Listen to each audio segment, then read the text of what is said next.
Thank you so much, best friend! Hello, welcome. Again. My name's Eli. I'm Andrew. And you're? Alright. What's your name? You gotta be Matt. I'm Matt, you're Matt. Not a boy. That's me. Oh Yeah. Do you have my pick? Eli? Do I like red? No. Or like no? Oh right. to. Do I like red, by the way? Do you look red? Do we like red? Yeah.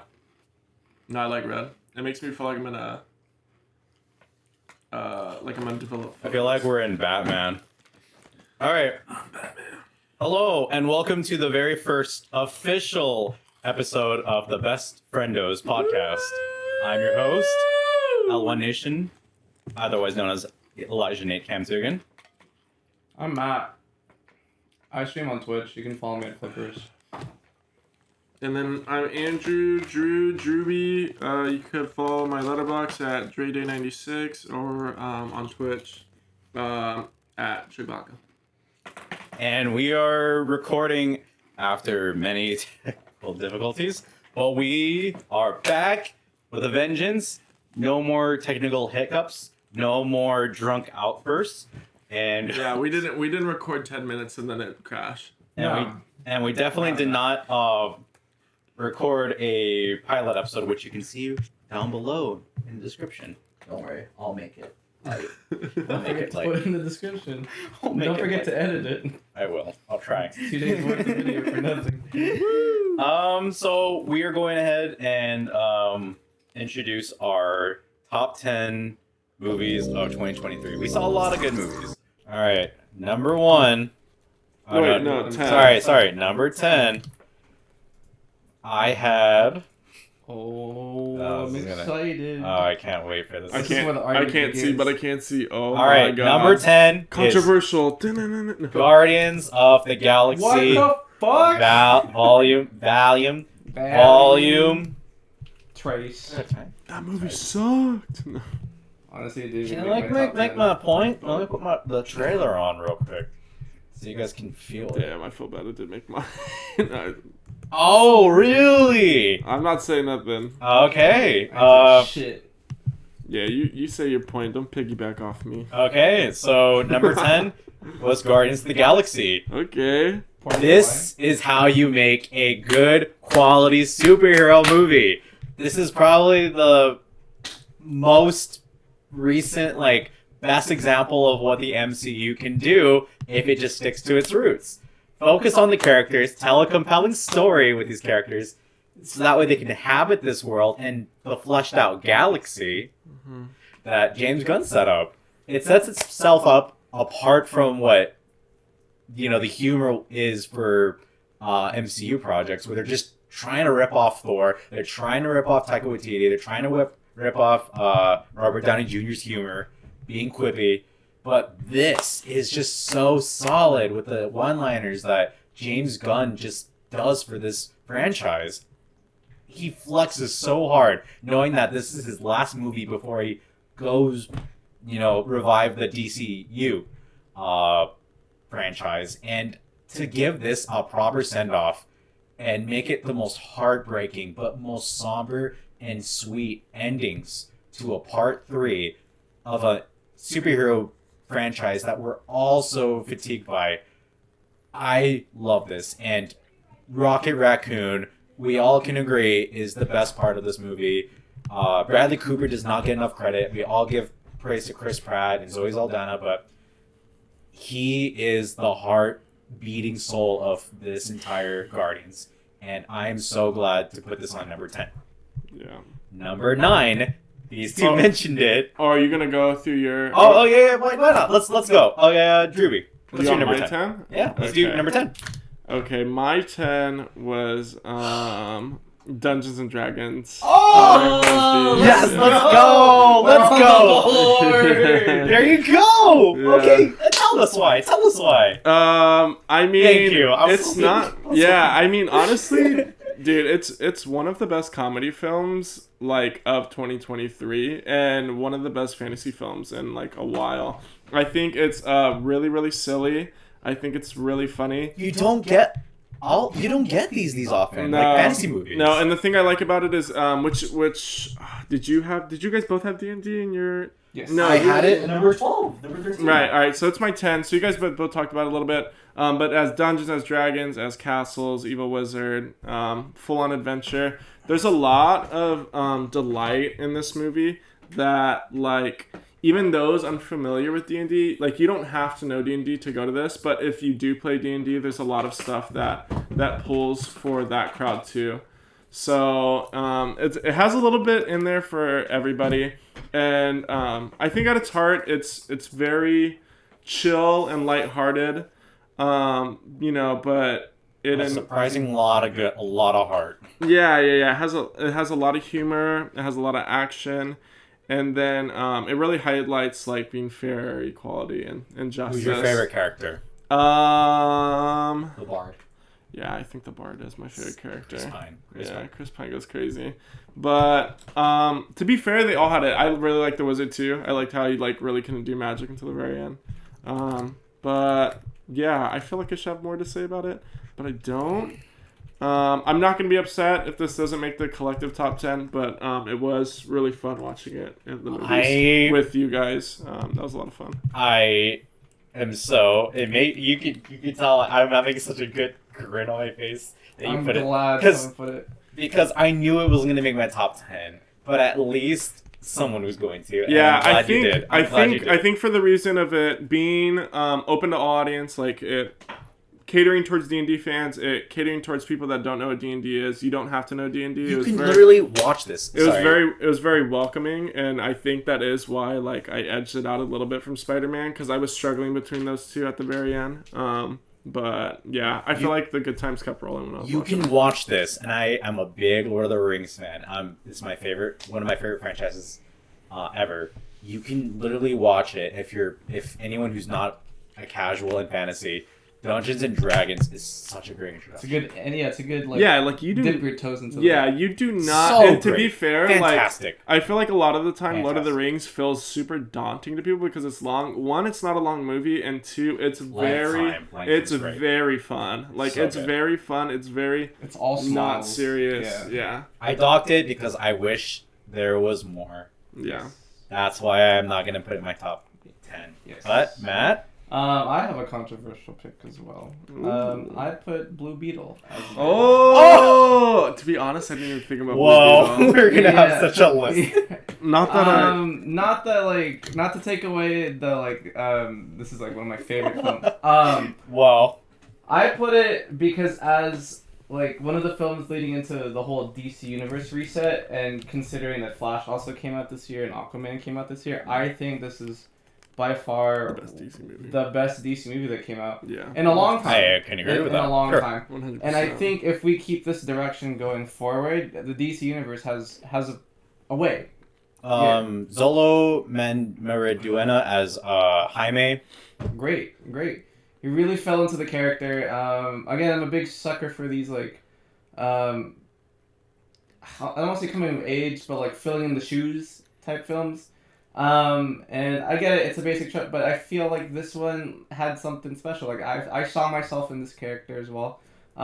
Big family film as well, and like we're all big on family out here, and I think if this is the direction that we keep going with DC films, like I look forward to the universe, because like it's been years where I'm so excited for a DC film to come out and I watch it, and I'm sorely disappointed. Would you agree that out of all the superhero movies that came out in the last 2-3 years, this is the most underrated or overlooked? Because I watched this movie and I had nothing but positive things. And the only reason why I didn't put it higher is because I wish that the story was better fleshed out and the villain wasn't generic. Yeah, but I love Jaime as Blue Beetle. Yes, but like as a superhero film, it checks out all the work. Yes, it's gonna sound very generic, blah blah blah blah, but it does what it does well.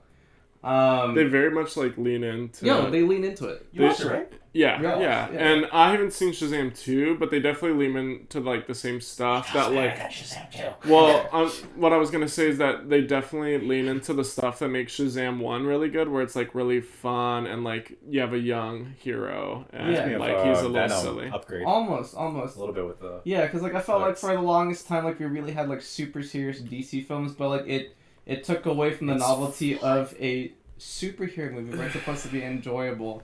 Supposed to like just make you just want to stare at the screen. I had a lot of fun. I like This that. was fun. I like that. fun. That was a good 10. That's a good 10, Matt. Yeah. Good argument.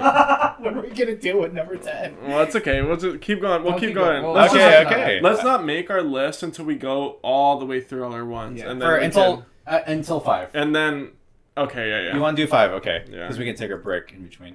Number 9. Number 9. Real quick. We're at 15. Wow, 15 minutes. Weird. That's not bad. Keep it rolling. Number 9. Oh, man. Theater camp. Guys, I've been saying this so many times to watch this movie. Talk about this. This is such a solid year for comedies. What was it? We had, for example, Dungeons and Dragons. We had Barbie. We had Bottoms, No Hard Feelings, Dumb Money, Air. We had so many great, solid comedies. Next Goal Wins. But there has been one movie that made me laugh so hard, so consistently, and I just adore how ballsy this movie is. And you might think theater camp, it's just a bunch of theater kids who just go to camp. Simple premise, right? But holy shit, this was so funny because there's just a lot of out-of-pocket shit that they say. It reminds me of The Office at some points. There's no comedy that's made me laugh so harder in a theater than this movie. Hold on, let me put the trailer on. Yeah, I actually haven't seen this movie. Yeah, I haven't either. It's on Hulu, and I was gonna watch it. But I adore this movie so much. We talk about underrated movies. This is the one. Every line delivery, every scenario, every facial expression. It's such a damn shame that it got buried by Barbenheimer. And this is the best use of Post Malone besides Spider-Man. Because they just reference Post Malone so, like, fluidly. Like, yeah, they reference Post Malone in a way that I thought it was hilarious with a joke.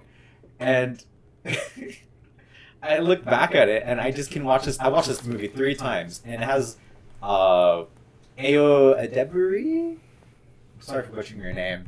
Golden Globe winner for The Bear, which you should watch. In it, she's really good in it, and she sucks as a teacher. But all around, I loved it. I had a big smile on my face watching this movie. If you can't tell, I really am glad I put this higher on my list than I thought. But yeah, Theater Camp definitely deserves number 9. Sweet. So I won't go too much into this one just because you guys have already talked about it a little bit. But my 9 is Guardians of the Galaxy Volume 3. Good. The one thing that I will rave about it is I think that's what's really important to me in this movie is that one, like, it's not like it's not a it's in the MCU, but it's not. And what I mean by that is, like, it's a movie that is, yes, it's in the Marvel Cinematic Universe. They, reference Thanos, they reference the Snap, and how things are up until that point. But its storyline doesn't move forward the MCU in any way. Self-contained. It's very self-contained. And also, the one thing that I really loved about it in comparison to Volume 1 and Volume 2 is that they really, really leaned into pulling on your heartstrings. It's darker. It's a lot darker. It's a crier movie. You know what I mean? And it'll definitely make you get teary-eyed because you hear some scenes are a little hard to watch. I'm not gonna lie. Yes. It's a little hard to watch sometimes. But it ends a trilogy as a whole that I didn't know was gonna have this good of an ending. I feel like Guardians of the Galaxy had its own little spot in the MCU where they're the weird ragtag group of superheroes in the galaxy, and they're kind of like the what's the word I'm looking for? Found family. Yeah, but they're like they're a little bit of the outcasts out of all the superhero groups, and it was really cute. It was a delight to watch, and I like how they set up for the new version. I don't know if they're ever going to go back to Guardians of the Galaxy, but I like that there was a passing of a baton to the next people in line, and yeah, I mean, I loved it. I can't say anything else that's already been said, but I feel like the villain was also like he was pretty sinister, and he was a pretty good villain for the story. It's kind of hard to watch at times. Yeah, and kept screaming a lot. And the backstory of Rocket Raccoon is very, very touching. But heartbreaking it has a good sense of being sad, but also being funny, and it's just a really good watch. Wow, I'm glad you put that pretty low on your list, like me. Really glad. Would you say that, just like Matt, Guardians of the Galaxy Volume 3 is by far the best that Marvel has to offer in terms of as of recently? Yeah, definitely Phase 4, Phase 5. Definitely a palate cleanser. It's what I think less of like what superhero movies should be, because I don't want every superhero movie to be like this. To be honest with you, I don't think every superhero movie needs to be that deep. But what I will say is I do think this is an amazing way to end a trilogy, and I do think like to your point, this is what Marvel movies should be like. Marvel movies shouldn't just be cash grabs of like, oh, we have all these superheroes in it, so you should watch it, or oh, you should watch our superhero movies because we keep putting them out. Like, make good movies, or don't make movies at all. And if I might add, it has every character have an arc. Every character has an arc, and we all see like Peter Quill, Gamora, Mantis, Drax as a good father, like fathering all the children. Oh, and the arc, so good. They like, all have an arc. Chance. Yeah. They all have an arc, except Groot, but like that's it. I mean, Groot's movie was the first one, to be fair. So that's true. like he saved that everyone. was him. So yeah. All right, good. Number 9. Yeah. Matt. Wow. I put Hunger Games as my number 9. Yeah. Nice. Okay. As previously stated, good it's just luck trying to convince us. Well, yeah, it's not a matter of convincing. For me, like this list is be convinced. Very selfish of me. It's what I enjoyed. I can be convinced. I just think that for anyone a fan of the series, I think for me personally, seeing this side of Snow, who's portrayed as like a very cold and like heartless individual, to kind of see like the becomings of that cold, sinister president was actually a very enjoyable watch, and I think it's a very entertaining take on like the whole okay series. Okay, so if I might add into it, do you think... So, the problem why I didn't add, and I think you guys can agree, why Wonka wasn't added on my top 10, is that it felt like not a big stab at corporation, but like you can tell like, oh, we are running out of ideas, let's do an origin story of this. And I know this book was made prior to the movie being made and everything, but do you think like it added depth to the franchise? I love Hunger Games, but like try to convince me and Andrew, like, do you think it added depth to this? Do you think you need to watch this? I'll just say for like my own, Wonka. I do think it adds depth. I think it's like, is it contender for a top 5 movie of the year? No. Does it add depth to the movies that already came out? Yes. To make it do I better. think if because like to your point, this was already a book, so it's not like a cash grab. It's not like something that they like came up with stuff afterwards. That's what's different. And I also think, and I know I'm kind of speaking for Matt here, so I'll stop after this, but I also think that like if this movie came out right after the Hunger Games movie came out, I would have felt really burnt out, and I wouldn't have appreciated it as much as having that gap to like be like, okay, let this sit in, and then this movie comes out. Since we've had this. Exactly. So I think this was a nice reintroduction to a world that's very familiar to a lot of people, and I'm like really appreciative of it because I'm not burnt out. It felt fresh and it was good, and it's a world that like we know and love from. Makes books you and want to movies watch and stuff. the franchise, right? Oh no, exactly. And like to add on to like yeah, it's a really good like hey remember me, to the franchise, and I hope that like we get more books out of it, and hopefully we get more films because like. I can tell there's like shades of like, yeah, there's like so many things that they're setting up, and it's great. Like, I like that. I like growing that. up, and like it's nice to come back to this like series as an adult. Because growing up, like reading the books, I kind of just like I thought the Hunger Games were like cool, like a little bit, because like you don't really understand like the dark history behind it, and to have a film that actually highlights that in particular, I was like watching the film, I was like holy shit, like that's kind of crazy. Like this is why we're doing it. Like of course like if you've read the novels like it's like to kind of like bring people together after like a war and kind of like you know put people in their place, but to kind of see what it does to not just the people being brought into play but the people that are actually responsible for said people playing, it was great. Yeah, I don't think it does anything amazing, but it doesn't do anything bad. I think everything's good. And the one point that I will say is I like that the narrative very much plays hard into like the issues of like socioeconomic class in that like realm of the Hunger Games, and how that played a lot into like Snow's decisions. Yes. Well, I will check it out, but until then, Did you watch it? I haven't. Oh yeah. Okay. Number 8 for me, believe it or not, is Suzume. Something that I know you guys talked about on your list that you wish you watched. But talk about animated movies this year, and I know that it's gonna get blown away by Spider-Verse. It's gonna get blown away by what other movies came out animated wise? I will say that the animation did. What's the one with the rain girl? It reminded me a lot.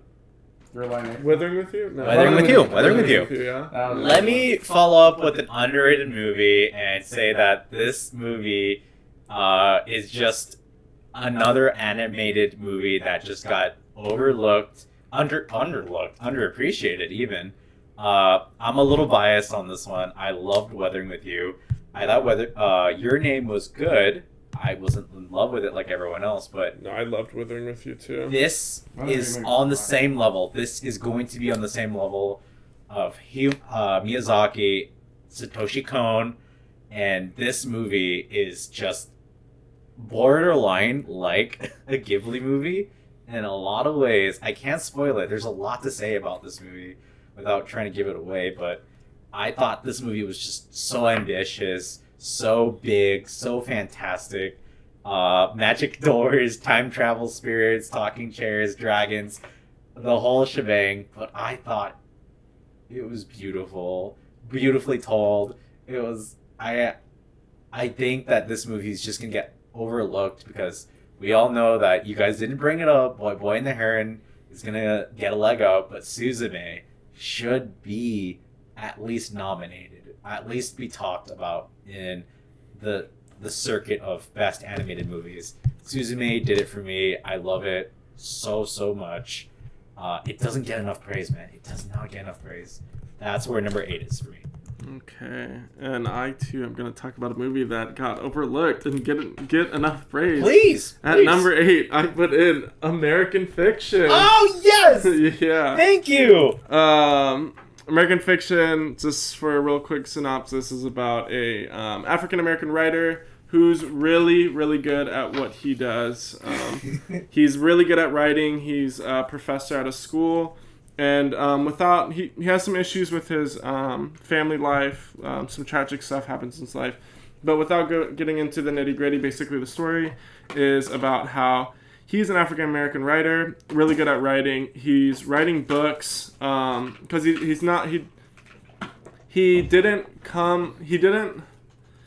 struggled when he was younger, but his African-American experience of America wasn't like similar to, I think, what people would imagine it to be, where like you're in the ghetto, like rags to riches type story. So he's writing books about his experiences, and his books aren't getting published, although they're well written. and then essentially he gets really drunk one night and under a pseudonym writes the book that keep coming up, because there's books that are winning in this.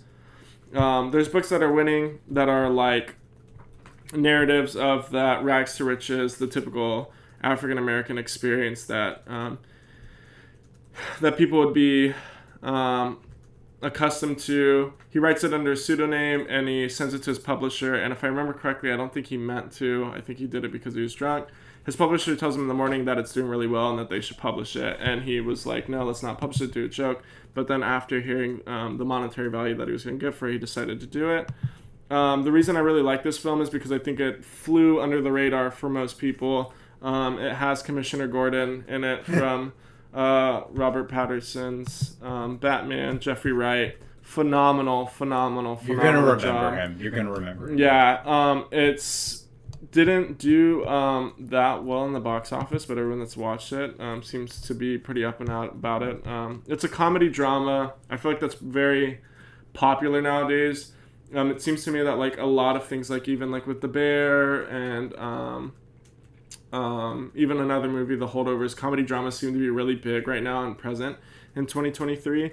And it has a really good like narrative on like some serious topics. I think it's funny. I think it's charming. I think it's engaging. I think it's snarky. I think it's incredibly self-aware. And I like how they bring imagery to a process that I never really thought of or considered with authors. Right. And I also think that it uses humor in a way that's like very methodical and thought out to touch on subjects that are incredibly touchy. But yeah, I think it's a movie that people should see. I don't think it got enough credit. And I did see it on a Mystery Monday movie, so I saw it for $5. And I was not only incredibly happy to see it, but I was thoroughly impressed and blown away. And that's why I made my top 10. Good, eh? Number good. Yeah. Yeah, very good. Very good. For me, another big blockbuster of the summer, unfortunately. Not unfortunately, but I have an interesting take on it. Again, I'm a big sucker for like looking at like the most basic films and finding like something interesting to learn about it and like take away from it. I put Transformers as my number 8. Cause Fair. yes, big cool robot transform, big robot animal, gorilla Optimus Prime, very entertaining to watch.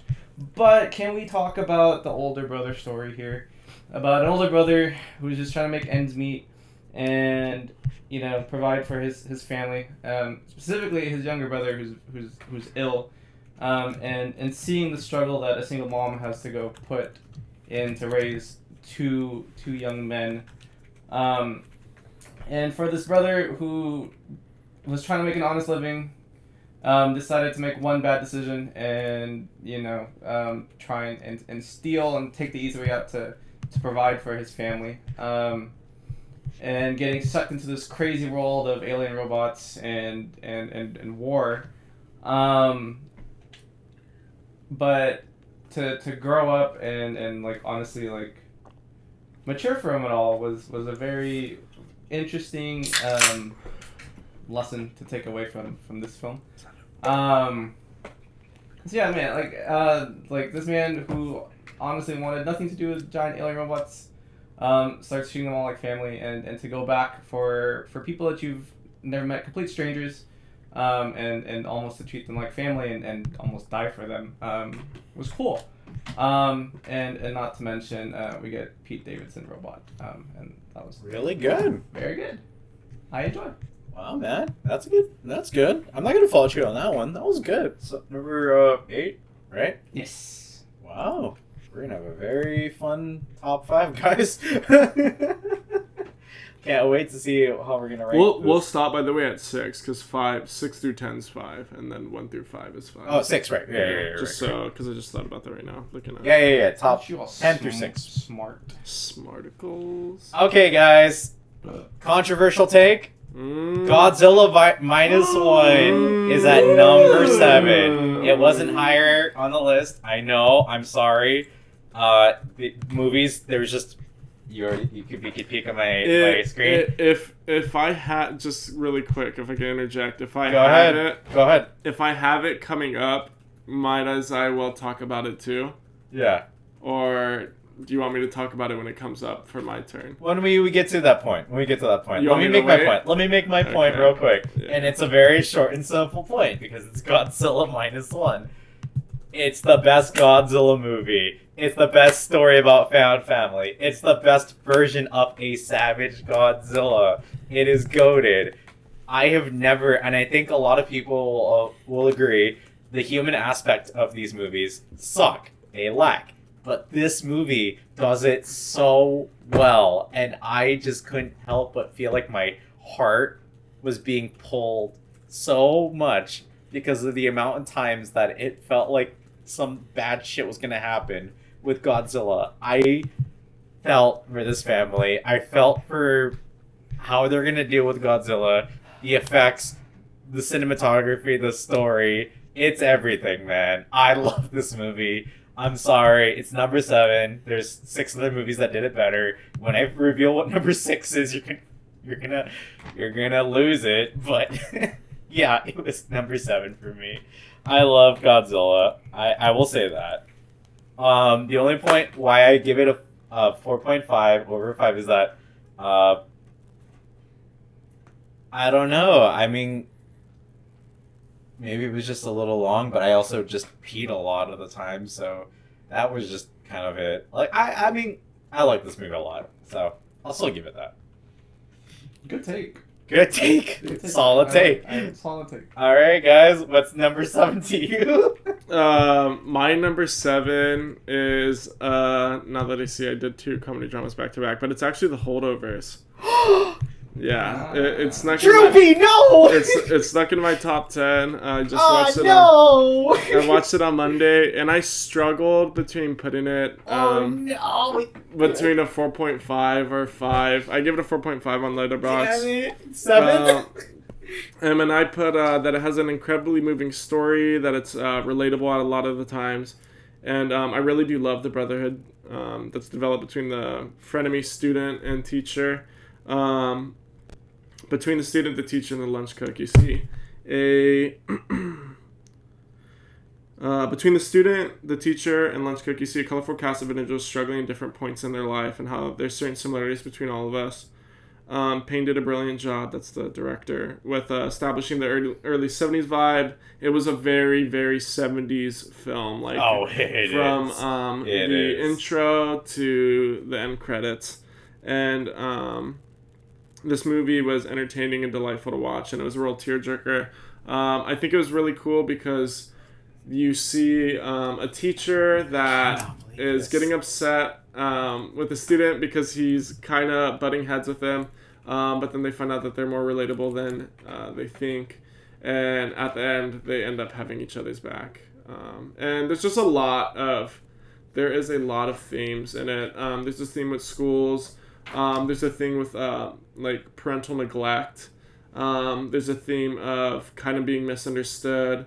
Grief is another one. There's a lot of really heavy hitting themes that are layered with good characters that make you feel human and that make them feel relatable and easily relatable.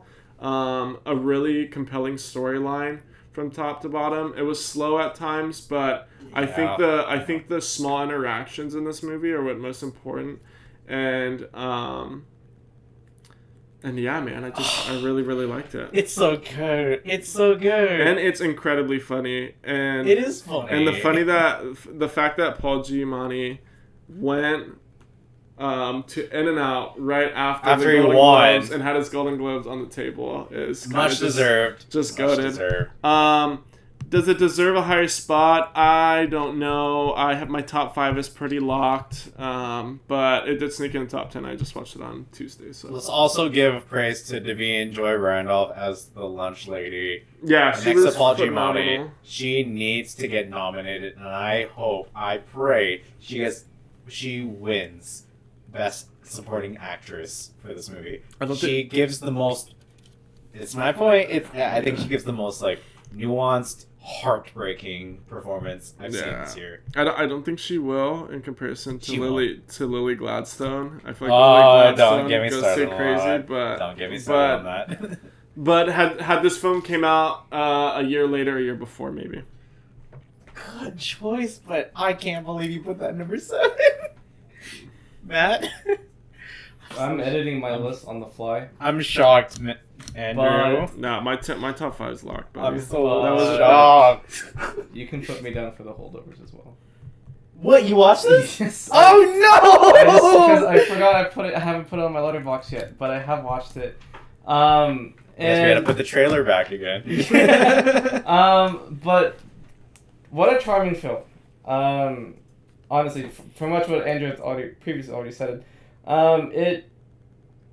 it is such a charming little film that has interwoven a lot of life lessons that almost a lot of people anyone can relate to, and I've like you fall in love with each of these little characters. Yeah, for being like prep school boys with parents having money, they're incredibly relatable. No, they're all and like ready to go to Cambridge and Harvard. Wait, that's the main stuff character. like that. Wait, that's the main character. Yeah. But the main character is one of those kids, though. Still. Yeah. He is. He's still one of those. He doesn't like. Anyway, sorry. You're No, talking. no, He no. doesn't. He doesn't like necessarily like. I can't believe you put this at number 7, you guys. No. Nah, yeah. Like it does as like overall like we've been saying before, it does what it does well.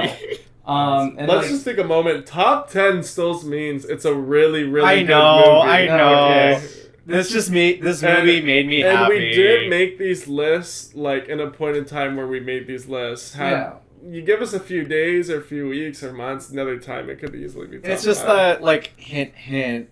My top 5 is a little sad. It's just that this movie is going to be like the last good movie, happy movie. But Matt, your point, yeah, it's so good. It's such a warm blanket. It is a warm blanket. Like I felt like I owed like 7 different people hugs, and I wanted to tell everyone that like Right. I cared and I loved for them all, and like and Beautiful I'm- movie.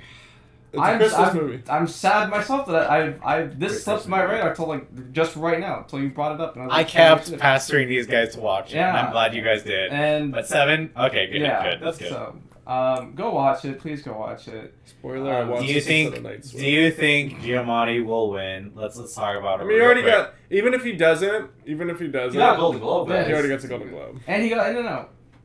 The fact that he got this over Cillian Murphy for Best Actor, Oh yeah. that's a big upset. Oh yeah. I think Cillian Murphy at least. Cillian Murphy got Best Actor in a different. They weren't. Oh, they weren't- drama. Yeah, they're this not is the for same. This is for comedy. comedy. This is for comedy. Yeah, But for at least this movie, yeah, different category. different. At least this is it. Like, This was yours. I'm so glad you guys put that on your list. Holy balls! Let's get to. I'm sorry. number 6. Hold on, Matt. Were you done? Because I don't know Yes, if you're I'm done. not Because we done, yeah. definitely. Oh, sorry. We definitely both talked over you. Okay. No, I wanted to add on to it. I No, wanted to you add guys to it. brought up all the good points, and like I'm Well, just saying. I like, asked if I could add on, and you said no to Godzilla. Oh, Minus sorry. Zero. Yeah. Well, I think it's because the placement's different. I put it at the same spot. Yeah. Well- that's fair. I'm just being a little. With on top of Godzilla, let's talk about Oppenheimer, the bomb that dropped it on You Godzilla. put it on 6. Whoa. Let's follow it up That's with good old Oppie, guys. Whoa. What else? We are gonna have some issues. And I'm gonna say this. Yeah. What else can I add? What else can I add? It's damn near Nolan's best movie, and don't say that. I know Dark Knight is his best movie. Just take out the superhero version. I like Inception. It's my favorite personal Christopher Nolan movie. That's the movie that got me into watching movies. But if you're talking about the scope, the cinematography, the visual effects, which is all in his fucking head with the whole whatever, he's visualizing what the bomb could look like. No CGI, practical. No effects CGI. on it. It's all practical, and it's all in his head when he did it. The performances, the tone, the score, the visual effects. I'm so glad that I have to bring this up. The guy who scored this movie, who scored a lot of the movies that you guys have heard, from The Last of Us, from he makes a lot of the Ludwig Göransson. He made a lot of. He collabed with Charles Gambino with a lot of his music. He is a superstar. I'm curious because, I mean, you could keep talking. Score is phenomenal. The dialogue is great.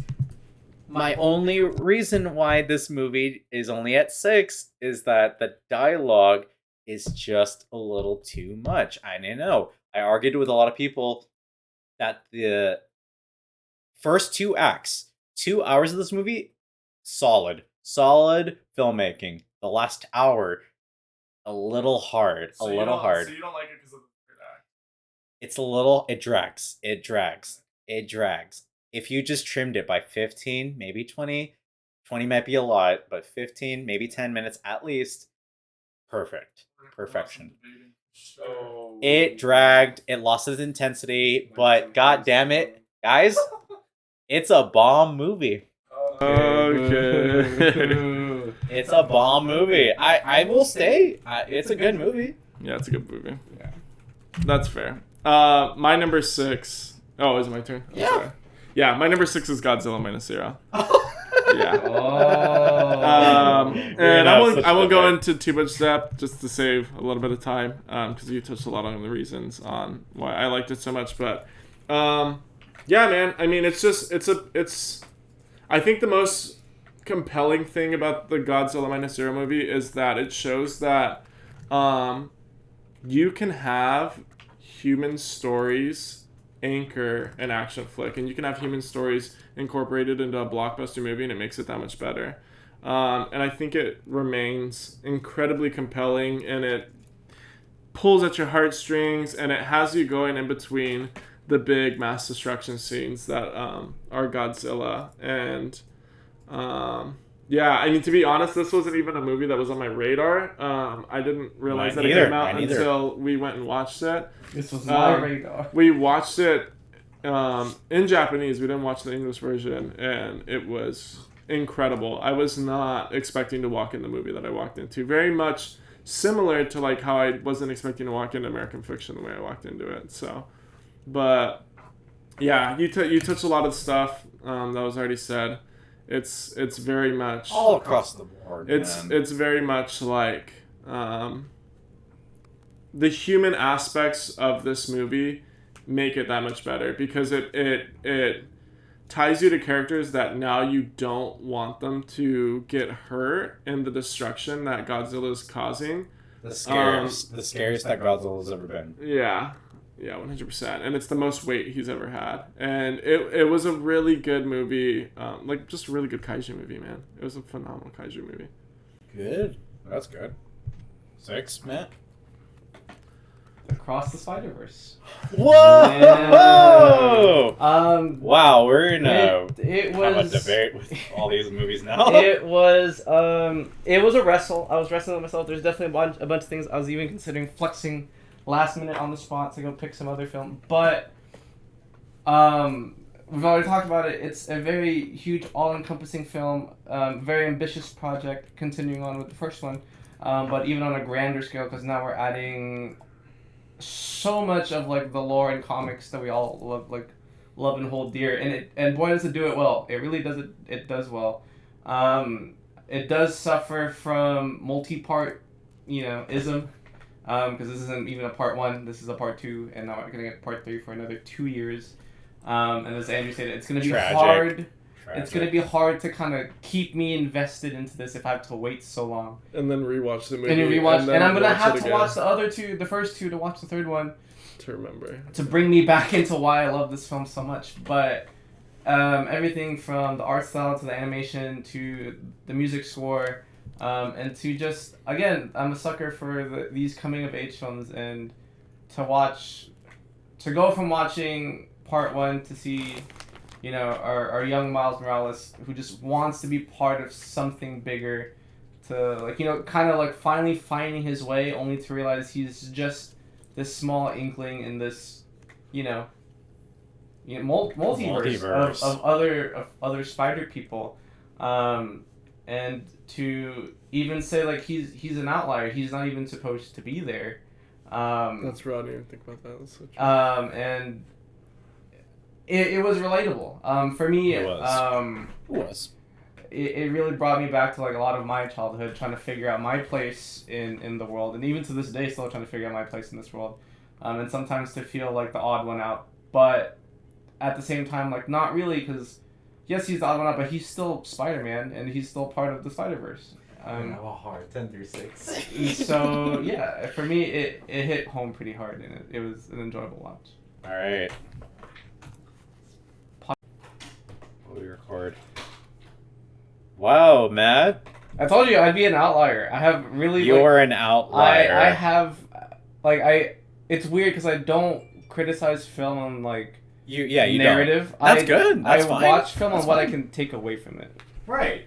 No, that's absolutely fine. That's why I'm like so glad to see Spoiler like alert, where I'm weird. where we're gonna go with our list because Yeah, 10 Blue Beetle, Yeah. 9 Hunger Games origin story, 8 Transformers, 7 The Holdovers, and 6 Spider-Man. Yes. And you guys are gonna find out real quick where things are gonna place with mine, but I think you and me can at least agree with. I can see where one of your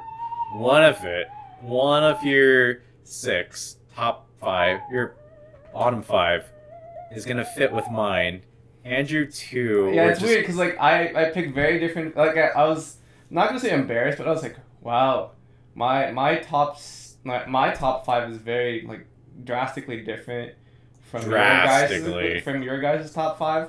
But I think as the closer we get to the bottom 5, I'm gonna start filling in some gaps. I think there might be a number 10, which I think we can all agree on.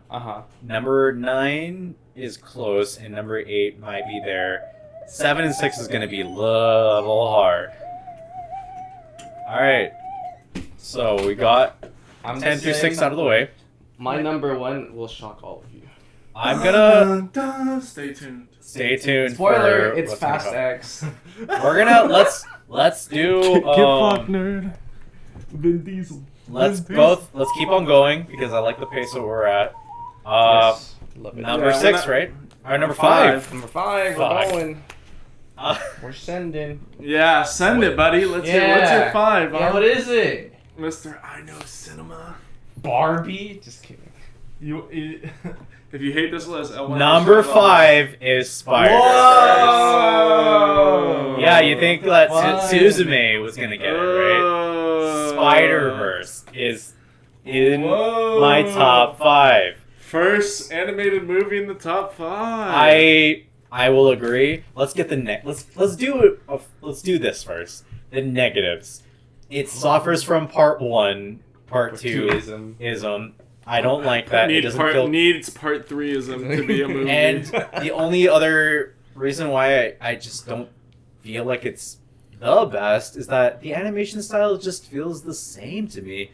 But when Hobie Brown gets introduced halfway through and everything else comes along with it, with introducing other Spider-Mans, Spider-Man India, Miguel O'Hara, like all these clashing tones feel the same, but then there's something about it where it just feels different from one another. But I'm gonna talk about it in terms of like how I feel about it. It elevates the Spider-Verse movie. It adds a lot of depth to not just Miles, Gwen. It's honestly a lot of depth to Gwen's story. There's a lot of new supporting cast that it made you feel like you're not gonna miss the old cast. I miss Spider-Ham. I miss Spider-Man Noir. But it's such a treat to see new characters on the screen. And it does suffer from the part 1, part 2 syndrome. It's fair, but I wish maybe it fleshed it out just 30 more minutes and I would have been fine with it for 3 hours. But if it wins animated movie of the year, sure. I just prefer... I know, who won the Golden Globe one? Boy and the Heron. And I also added in my notes, we all know Boy and the Heron's gonna win Best Animated Movie, which is my top contender for animated movie. But that's my choice. Number 5.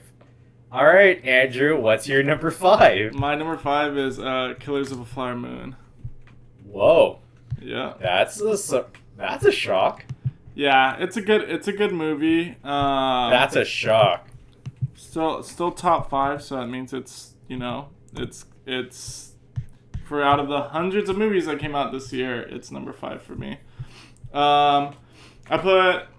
I wrote about it a little bit because I have notes about my top 5. I didn't get a chance to write notes about everyone, but I put The Killers of Flower Moon is a really good movie because it's a very sobering take on the reality of our country and its relationship with the indigenous people of our land. Yeah.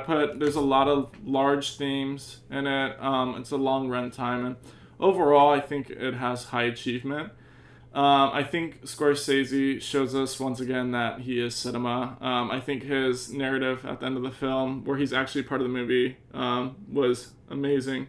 I think it's cinematography specifically, like the shots that were done, I think it was flawless. Beautiful. And I think Lily Gladstone as a sleeper supporting actress, I expect her to sweep everywhere. I hope she gets lead. I hope she gets lead. I expect her to sweep everywhere because she did an amazing sort of. She did better than Margot Robbie. Hot take.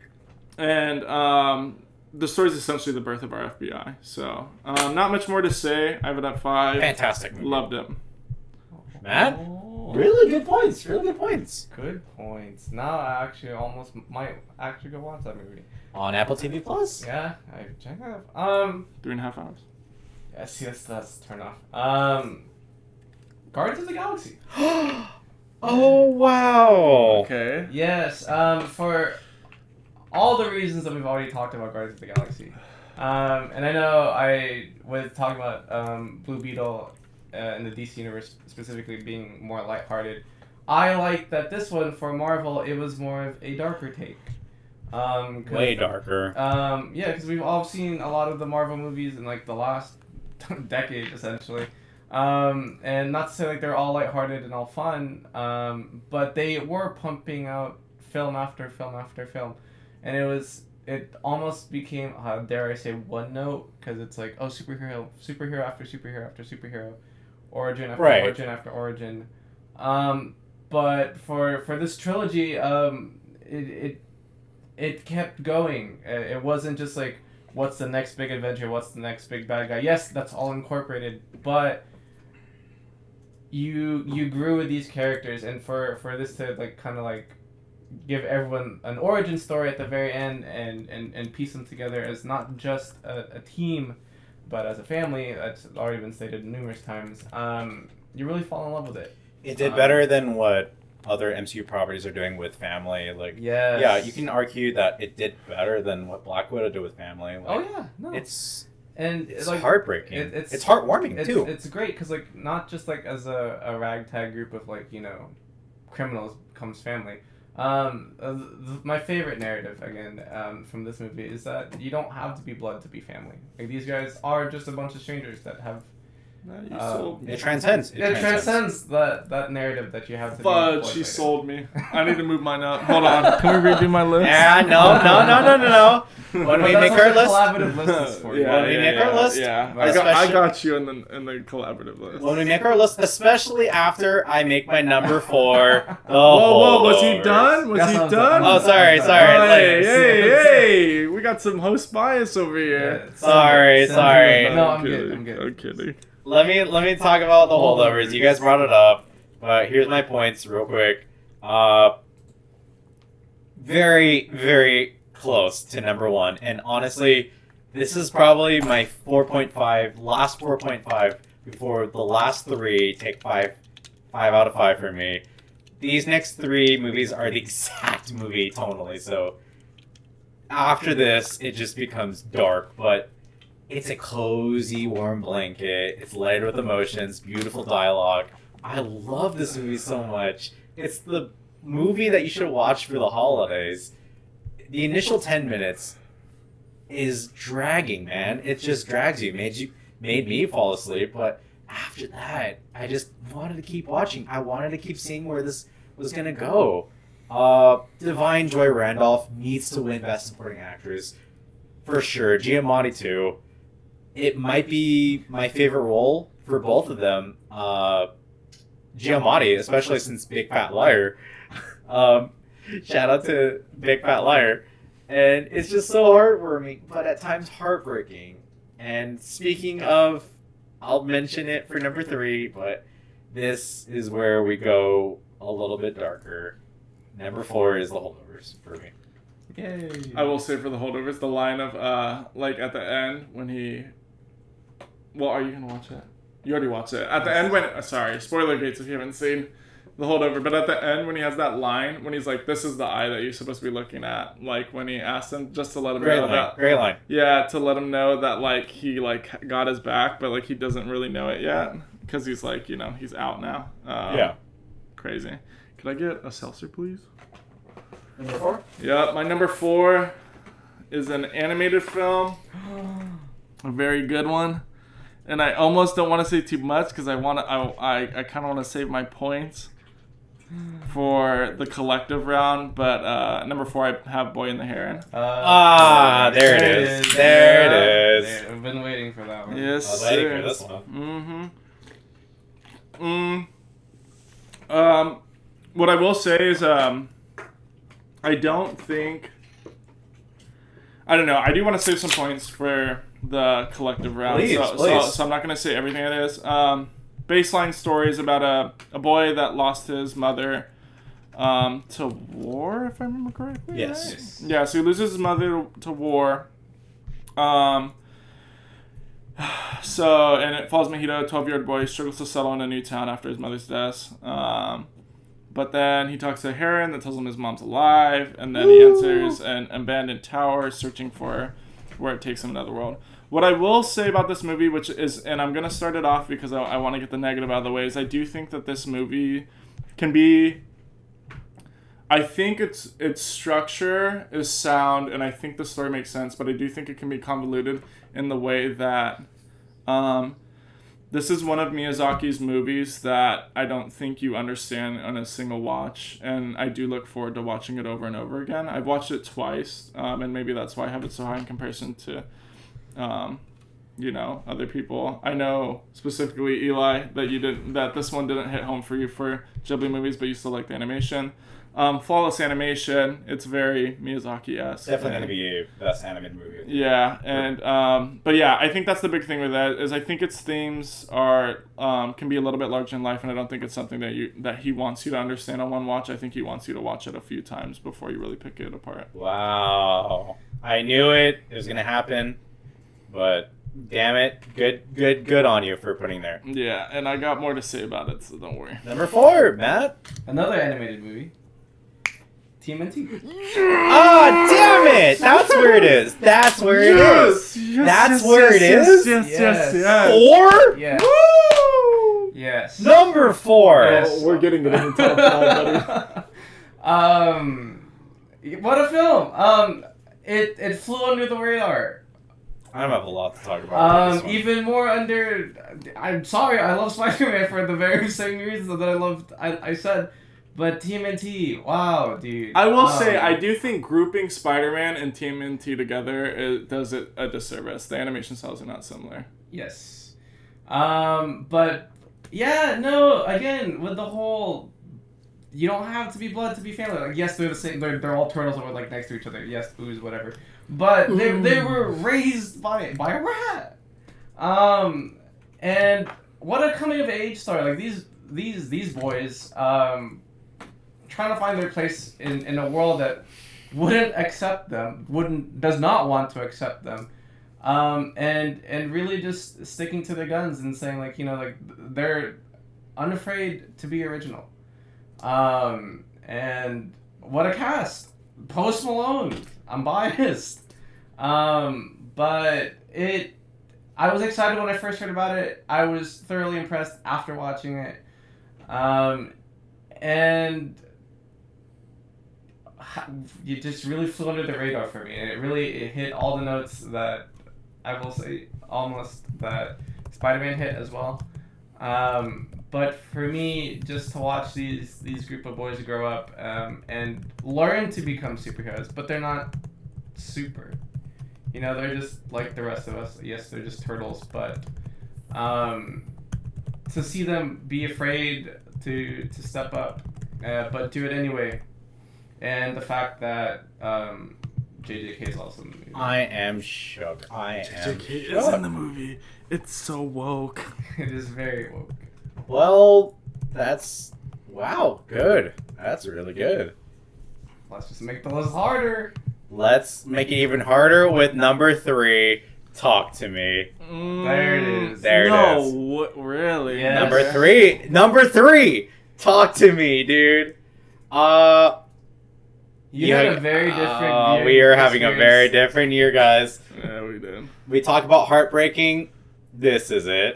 This is also it. Really? It gets there really fast. I was blown away by how the directorial debut of these YouTubers who just made a bunch of wrestling videos with Ronald McDonald, and I love Rock Rocka. Shout out to them. This movie proves you don't need jump scares to tell a good story, a scary story. It's familiar, but it's different. It sets up scenarios for the characters to react. It's tense. It's very unnerving. We're watching the movie. We're watching the trailer right now, but it's just a lot of that. The whole movie. I love me payoffs. It did that. The best third act in a horror movie since Hereditary, and that's all I have to say. It's really good. I love Talk to Me, guys. Yeah, I know it's different on your guys' list, but Yeah, that's where it was. That's where it was. It All right, let's go. Let's keep going. My number 3 is TMNT Beat Mayhem. Oh God damn it! Yes, dude. Damn it! Yeah. That's where it is. Yeah. That's And you I will- actually put it wait. on your list. Hey, give me a second here, huh? Give me a second here. Let me talk my talk, huh? All right, you're talking I will like Donnie, say- okay? I will say that this movie is like very much like this pick is a me pick, and I'm okay with it. I love this movie. I don't want to save too much because I do want to save it because I do want it in the top 5, but I think that in the same way that the first Spider-Man movie had unique visual style, I think this one brought a completely unique visual style in 2023. Wow. And I think its story was Wow. incredibly to follow.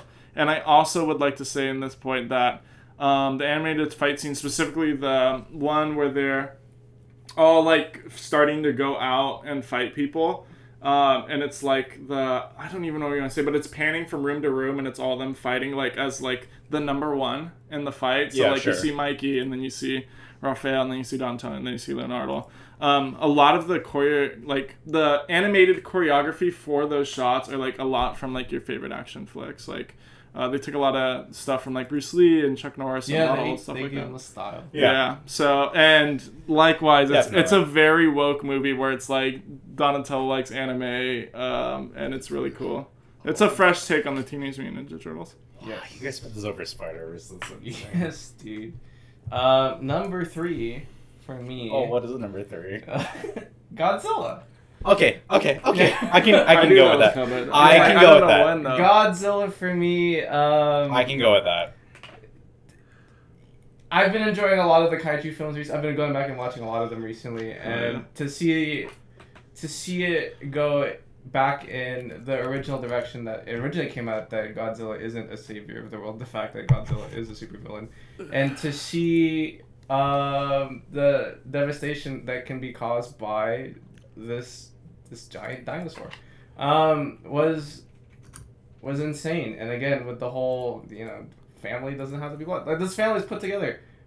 Think about a spy family, but with Godzilla in it. It was terrifying to see this family that's put together just because of what happened to their home, and to be put together, and what an interesting take to put it during wartime, but yet almost fitting. It brought it back into its roots. Yes, It brought it back to its roots. Yes. World War II. It was such an amazing watch, and if you haven't seen it, please go watch it. I like that. I like your placement with 3. It's really good. But yes, Godzilla. Wow, number 3, Godzilla. Yeah. I Godzilla. I love that actually. Dude, the fact that they had it in internationally with Yeah, the Japanese It did well internationally. It's not gonna win. I wish for Oscars it's not gonna win international movie. But it should. Past Lives is probably gonna get it. But yeah. Godzilla at least needs to be nominated. Please. Alright guys, here it is. Andrew, you knew it was gonna come. There it is. Killers of the Flower Moon was number 2. I know you made that joke, but whatever. Fuck off. What joke?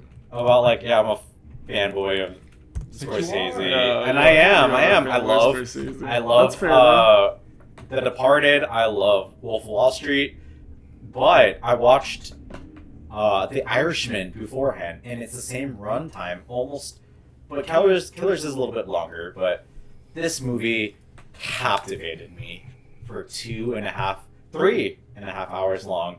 The saddest thing is that it happens to a group of hardworking Native Americans getting absolutely gaslit by 2 white guys just leeching off of them. I despise them, but I love their portrayal with Robert De Niro. They become so despicable and unlikable. This sucked me in completely from beginning to end. Better than The Irishman. Scorsese did it brilliantly. The third act is a lot different than you think how a third act should be with 5 minutes. Not giving it away. Andrew, you can attest that the ending is a little different than you expect, right? Like how it sets itself up. But Lily Gladstone portraying a character that's so vulnerable, so relentlessly just standing toe-to-toe with Leonardo DiCaprio. She should get nominated for Best Actress. It's just a tough year because she's going to go up against Barbie. Supporting. Though. It's so tough. Tough. For supporting, yeah. Yeah, she'll get supporting. Anyway. It's hard, but Killers of the Flower Moon... Is this, It was so good. I loved Killers of the Flower Moon a lot. To the point that I was going to say earlier, kind of when we were bringing up... You want to bring it up with number 2? Gran Turismo. Dude, Is that your number 2? The movies... No. I would have lost my shit. I would have lost it too. The movies that are dramatized theatrical release of things that actually happened did really well this year. Yeah, so it's a thriller, Yeah. kind of. Number 2? My number 2 is what is my number 2?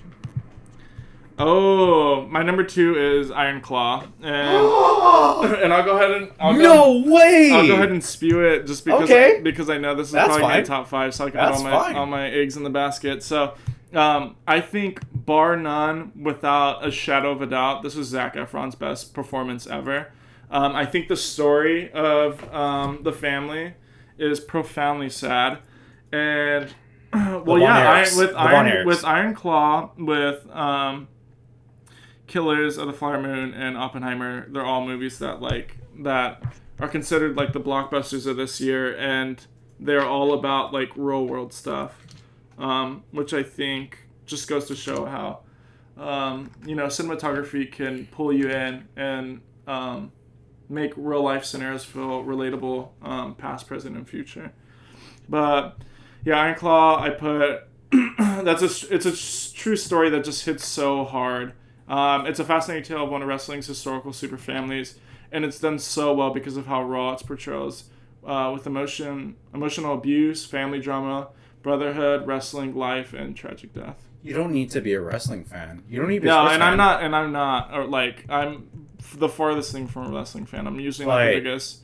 And even the whole thing of the thing with his wife being oh god, dude. The thing with his wife being isn't it all just for you're just acting, right? And then he's yeah, but it's it's more than that. It definitely gave me a bigger. No, it's true. It definitely gave me a bigger impression of what wrestling's actually about. Mad. What a good that's a good placement. I like that. Thank you. I like that. Thank you. You already know what my Did you like my TMNT at 3? We're gonna have to talk about it, but yeah, let's keep going. This might...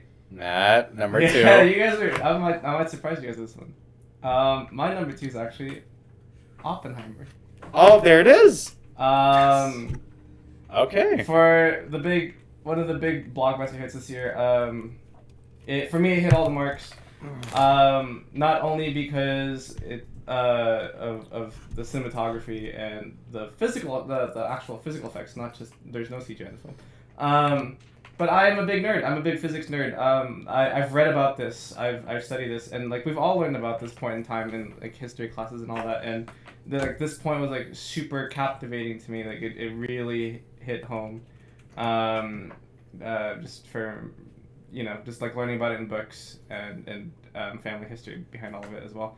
I haven't geeked out this hard with a film before, not only because of it being visually appealing, emotionally appealing, and like learning about all this kind of stuff, but I learned about it in school. Like I studied this for a while as well, and it does it really well. It's a good film. Yeah. Good. Wow, yours is 2 and 1s. I mean, let's get this out of the bag. You already know what number 1 is for me. The Iron Claw. This is my number 1 of the year. I don't know what else I could say about this movie. Let me pull up my notes. Number 1, we talk about heartbreak. And I've talked about it so many times with Talk to Me, The Holdovers, Killers, Oppenheimer, Godzilla, but nothing has made me so heartbroken and shattered than the Iron Claw. I say heartbreaking so many times, but really, I think last year, The Whale did it for me with how hard it was to sit through watching someone so unlikable redeeming themselves. The Iron Claw does it differently, where I love the dynamic and the relationship of the brothers, all of them, Zac Efron, Jeremy Allen White, all of them. And yeah, I know there's another brother, but like it would have added more heartbreak to it if they did. And I get the point why the director did that. But what this movie did differently is that it sets up their dynamic. It results in you loving the brothers, and damn, dude, I grew fond of them so much and their bond. And when it happens in real life, the mental decline and the relationships that happens with the tragedy of that, it breaks my heart so much. It made a lasting impact. Don't talk about the cinematography or the acting, not acting, the direction or whatever. Talk about like the performances of Zac Efron. Zac Efron carried this entire movie. It elevated this movie. It's so hard to watch this movie, but I love it so much, dear and hold to my heart, that Iron Claw deserves number 1. That's all I have to say. It's so beautiful, but so tragic. Beautifully tragic. That's all I can say. I love it. I love the Iron Claw. Yeah, it makes me sad thinking about it. But, well, number 1, let me predict. What is it? No, it's Oppenheimer. Yeah, there he goes. Yeah, I mean, I just put it's an epic movie in scale and substance. Christopher Nolan movies keep getting better. Stunning shots, contrasted perspective using color and black and white film. No CGI with only practical effects. And then it's a picture of modern politics and governance, and it blends biography and history. It's a masterpiece. Matt is absolutely right. Hits the nail on the head. It's the best compelling political drama that we will never see in theaters that often. This is something. Well, the thing about it too special. is it's a political drama and it's real. It's not just a political drama. I feel like a lot of the times it's just stories, and this is for a big real thing. budget, AAA from Christopher Nolan to make that. Mm-hmm. It is so deserving to be the top of a lot of people's number 1s, and I completely and wholeheartedly agree. It is definitely up there. I just couldn't deal with the runtime. But Matt, Hero points across. Great number 1. Matt, what's number 1? I'm actually curious. Thank you.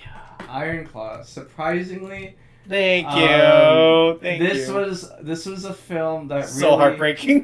that really caught me off guard because just much like Andrew, I am not a wrestling fan. I never grew up watching wrestling. I'd always see it in passing. And so when you guys were like, let's go watch it, I was like, I really don't know about this one, but I'm gonna go for the vibes. Mm-hmm. But man, did it really grab me. Specifically the story of all these brothers, and all of us being a brother ourselves. It was really captivating to see just how instant I fell in love with all of these guys. Not one of them I did not like. All of them portrayed their roles really, really well. And as Eli said, it is a tragedy to see, you know, what this family had to go through and what all these brothers had to go through. Especially with Zac Efron. But for Zac Efron to be like that rock, you know, that kind of held them all together despite, you know, the family dynamic that was going on and almost it being like very toxic. To really shoulder on that family responsibility, not just to be a brother, but to be a father figure, to be a best friend, and to be the glue that kind of holds it together. Even though like all this is happening around you, by God, what a performance, honestly. It's And it snuck up on me. I really like was coming in and I was like, we're gonna watch this movie really, really late. It's not my vibe, but God, did it become my vibe very, very quickly.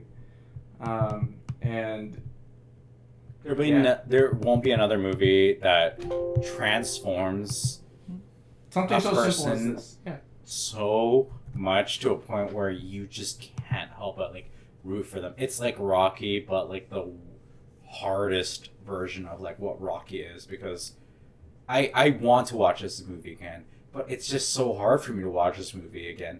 But at the same time, your points across. We will talk about it more when we get to what is the number one, but like it is so much more. To me, Iron Claw is a lot. It's And captivating, and it came in at the end of the year with like already there being just think about it from the perspective like how good does it have to be to come into a year where there's already been upset, like incredible films and then like upset. Yeah, exactly. All right, guys, we have our 10 list. Really solid. I'm not gonna lie, I like all your guys' lists so much. I know that it's a little...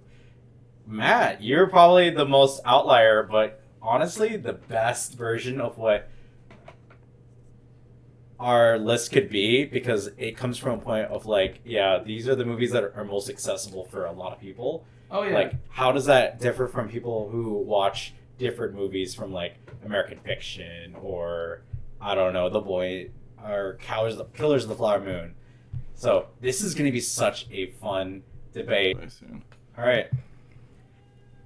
Now here comes the segment of the podcast where we went through our top 10 movies with our honorable mentions. Friendship doesn't matter, does it? Whatever. Like, we're still best We're friendos. making the collective decision on what For the best for our friendos. 10, yeah. Best friendos, top 10. And remember, it's going to be fun when we look back and see like how this is going to be in 2024, 2025. But let's see where we're going to put number 10 for the best friendos, top 23, 2023 movies of the year. All right, guys. So If I made my point. If I may make a suggestion. Yeah. I think the way to put, because we're gonna go 10 to 1, right? Yeah. Okay. I think the way to go about this is let's get out of the way like the ones that will be easy to place Okay. by looking at our list. Like probably look like 10 to 5, 10 to 4. Yeah, no, that's what we're going to do. We're going to go through 10 through 5. We're going to examine like where... No, I know, but I'm saying like for making our collective list, like the ones that we don't like necessarily need to, because like the only like real debilitating that we need to do, I think, is gonna be at 1 through 5. You know what I mean? Yeah. That's where it's going to be. Like we don't need to debate as hard for like the top half. But Yeah, debate. let's do this. So Matt, Blue Beetle, Hmm. Juby, Dungeons and Dragons, 10, Guardians of the Galaxy. Well, who has Dungeons and Dragons in their top 10? Does anyone else? No one did besides you. Okay, so that's not a 10 then. That's gonna From take that some- that Really? logic. You know what I mean? Okay, Yeah. okay. Like By that's not a average, 10, yeah. so you could just cross that out. The next You're not one- gonna make it a. You're not gonna make a point. You don't want to make a point about it. No, I'm okay. I'm cool with saving it for 5. Because it's just like it's getting them on there, right? Yeah. To the 10 list. Yeah. Where is the break header? What are you trying to do? I'm trying to cross it out. Just underline it. Like that's fine. Yeah. Does that over in the far right cross it out? I don't know. I'll just underline I got it. Okay, Nice. number 10. Okay. Okay, I think the next Where one, do we put What about Guardians? Mine's 9. and yours Blue is- Beetle? Blue Beetle. Do you think Guardians or Blue Beetle? I would argue that Blue Beetle would be crossed out too because it I- wasn't yeah, in either I- of our lists. I was the only one I that will- put it as high. I will say, Unless like, you want to make a case for let it. me say this about it. Like, I'll make your case. It's not on my list, but like, let me say this at least. It did better than what most DC movies did this Oh, year. At 100%. least. No, 100%. I know that's not a strong argument, but at least it definitely made a conversation where you put it on top 10. I liked it a lot. It wasn't going to be in my top 10, 20, but 30 at least. It was going to be there. It's definitely worth to watch. Yeah, so I'm not going to dismiss it. Blue Beetle is a really good movie. Solid movie, even, but I just, in the argument of top 10, let's just put that there. Alright, we're left with my top 10 Guardians, your top 9 Guardians, and number 9 Hunger Games. Do you think that number 10 at least, do you think Guardians, or at least Hunger Games, should be number 10? I haven't seen it. Hunger Games. You guys have. And where's Guardians for Matt? I think I put it in 6. 6? I feel like 5. I feel like with that, just with like the general like Consensus. we're all pretty psyched about it. Yeah, the general consensus. I feel like it should be a little bit higher than 10, but maybe not much. Higher than 10? Yes. Yes. Okay. I dare say Because- you can make because a it's- case that It's 9 for me. It's 10 10 for for you, and Yeah. it's 5 for me. 5 for him. Okay. I'd argue you could put it at 9 Yeah, I'm thinking like an 8 or a 9. for Guardians. Yeah. I'm willing to put that there. But I also want to say that if we put Guardians at 10, then the only reason why I would agree with that is that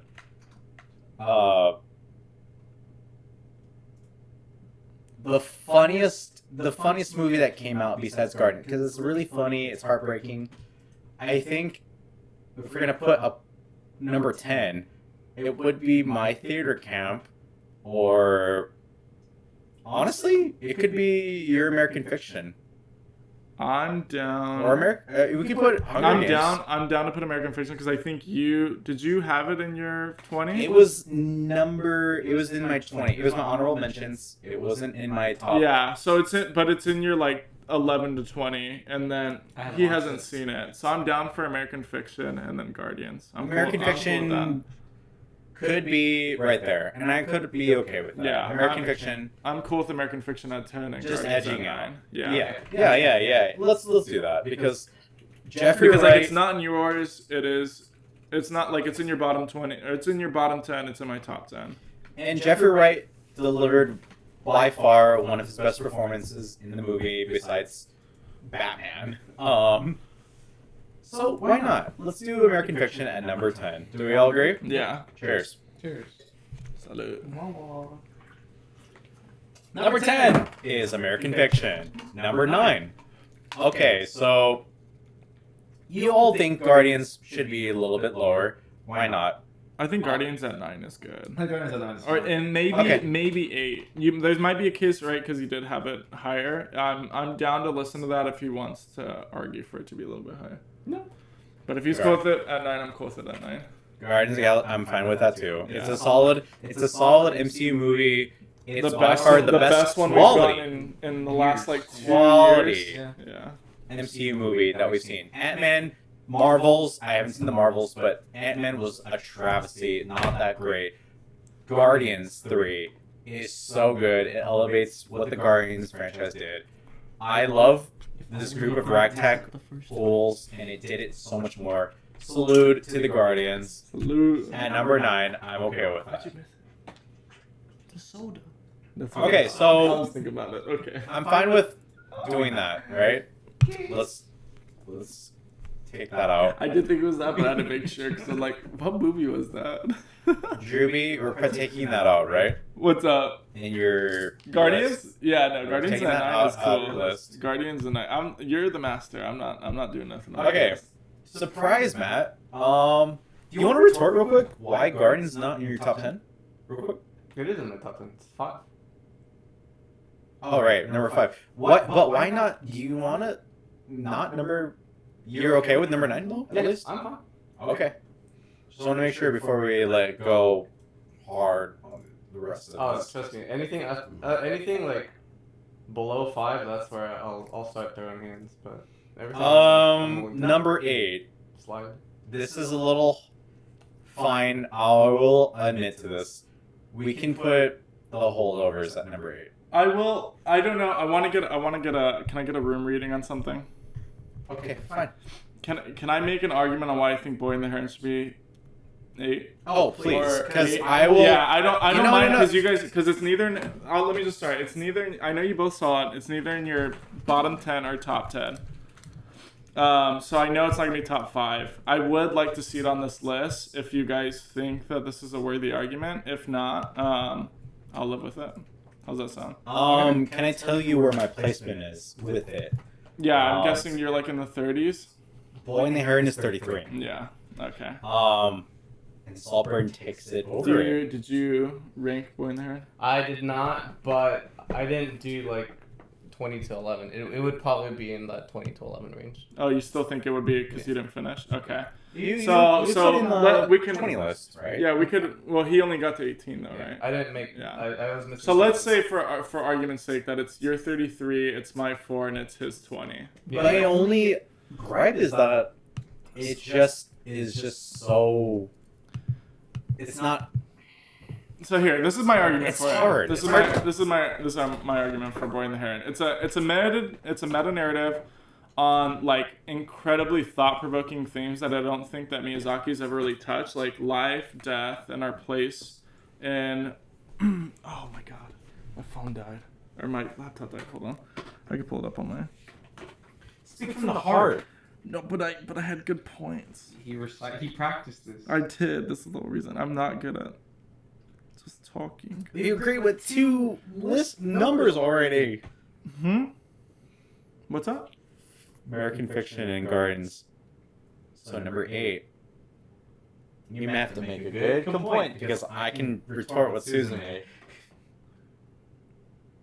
I mean, to be fair, you're the only one that puts Suzume on your list, but it's also because you're only going to watch it. So you're going to have to pick, what would you rather see, Suzume or Theater Camp? Matt. You didn't watch Suzume, did you? But do you watch Suzume? I know you will, but like... I will too. I will too. But we're talking about the movies that we watched in Number 8 of 2023. But we're Eli, this movies let that him watched. make Can I talk? Let him make his case first. So I know you didn't like Boy in the Heron, but I'm asking for an open mind. It's a meta-narrative about thought-provoking themes like life, death, and our place in this whole cycle. Studio Ghibli movies. Let's do that real quick. Alright, go on playing. It's a meta-narrative I of love thought-provoking themes like life, death, and our place in this whole cycle of life, animated in a beautiful Ghibli style. It deals with a lot of heavy topics, but uses intricate animation, story building with a child protagonist at the center, and the stitch between a dreamlike world and a real world to its advantage in portraying these topics.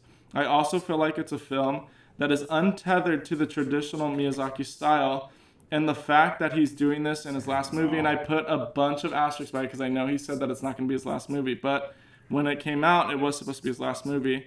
So he's touching on topics that he normally wouldn't, and it's not really of Miyazaki to do that, but he is doing it, so I think he's being bold, and I think it makes it all the more impressive. I don't think it's a movie that you understand in one single watch, and I look forward to watching it over and over again to pick it apart.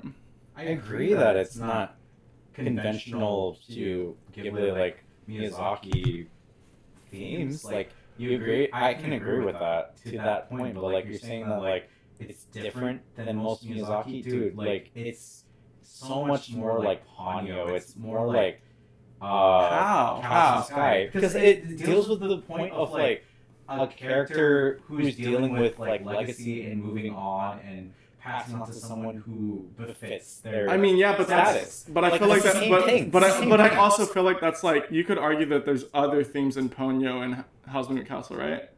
Those are not the Sure. only things. So like the themes Sure. of life, of death, the cycle of life. I don't think there's any of those in the past Ghibli movies, and that's like one of the biggest parts. The reason that he's supposed to be taking over his uncle's spot is because his uncle's gonna die, and he's trying to find his place in the world. But do you think it's like derivative of the fact that like he did this right before he said that I'm gonna leave like Miyazaki, real life, like I'm gonna leave because this I movie is absolutely- very clear that he is going to make this a legacy movie. I absolutely think that it is a reflection on life, and I think that's why it's such a good movie. I feel like you're noting on stuff that like has been in other Ghibli movies, but like that's kind of like across the board in all Ghibli movies. I think there are themes in there that are like heavier than a normal like child movie that he's dealing with, and he's like coming at them very lightheartedly. But Ponyo did it so much more. I would argue the only movie. I'd argue That's the what I'm only saying. movie that like really dealt with death the same way that this movie does Ponyo? is Where the Wind Rises. Yeah. Which one? When Where the Wind Rises. I didn't watch that one. Oh, you missed out. Matt, what do you think? I actually saw it with Andrew in this one. For what it was, It's. I know because you're a diehard. I know you're a diehard. I love Miyazaki. Let me get that across. I love it. I love his movies. I just think that other movies that he did, Ponyo, House in the Sky, Howl's Moving Castle, did it better.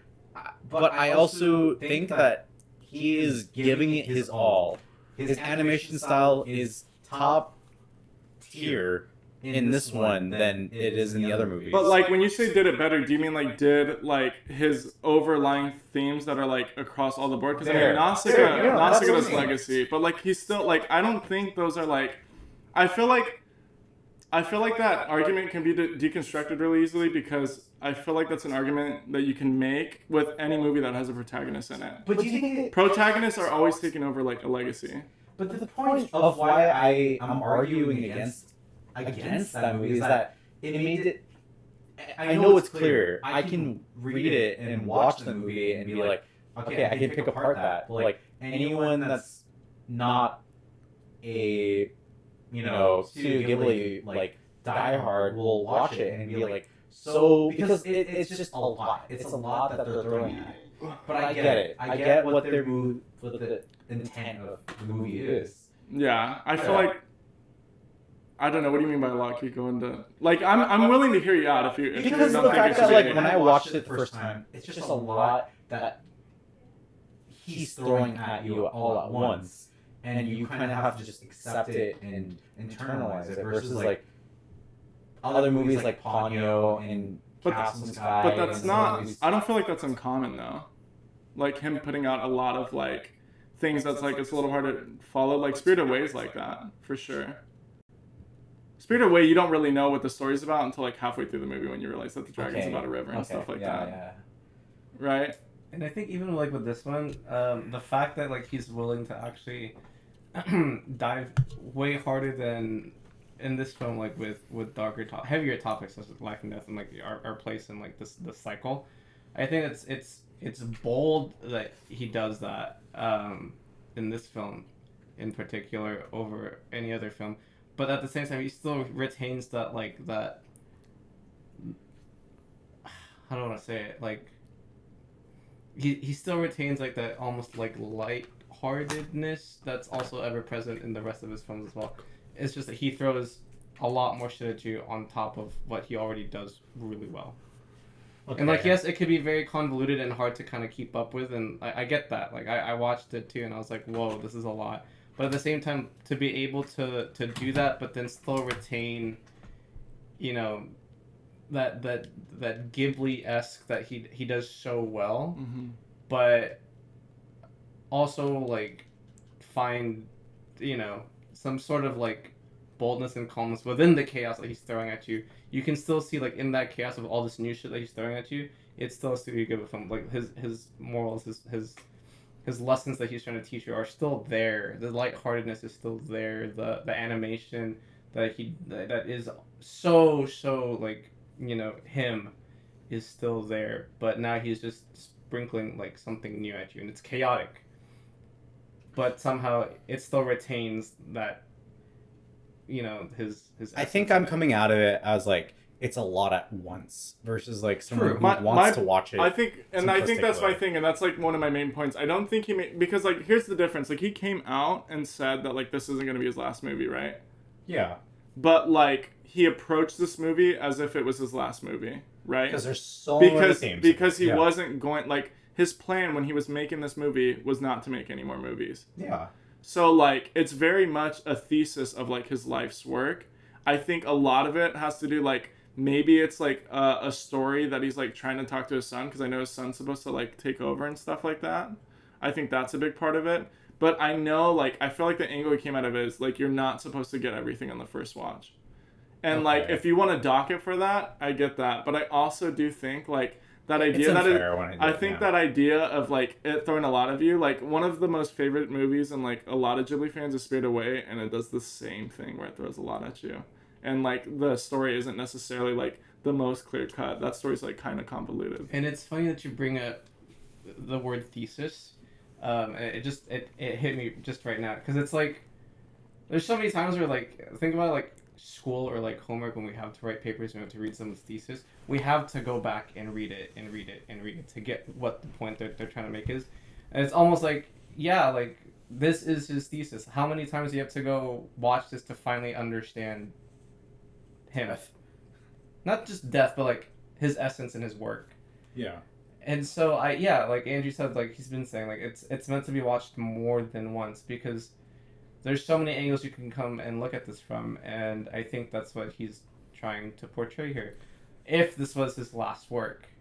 Yeah. Because like, it could be like, you could look at it from a lot of angles. I feel like you could look at it from like, the angle of a 12-year-old dealing with his mom's death and like trying to like live out his life, right? With like him having a stepmom that's like literally his mom's sister and like figuring that out. You could look at it from like, his place in the world. Is he going to take over his uncle's spot? Is he not going to take over his uncle's spot and like be the like structure for this world? And you can also look at it from like grief. Is he grieving his mom's death? He meets his mom's child, like they met at the same time.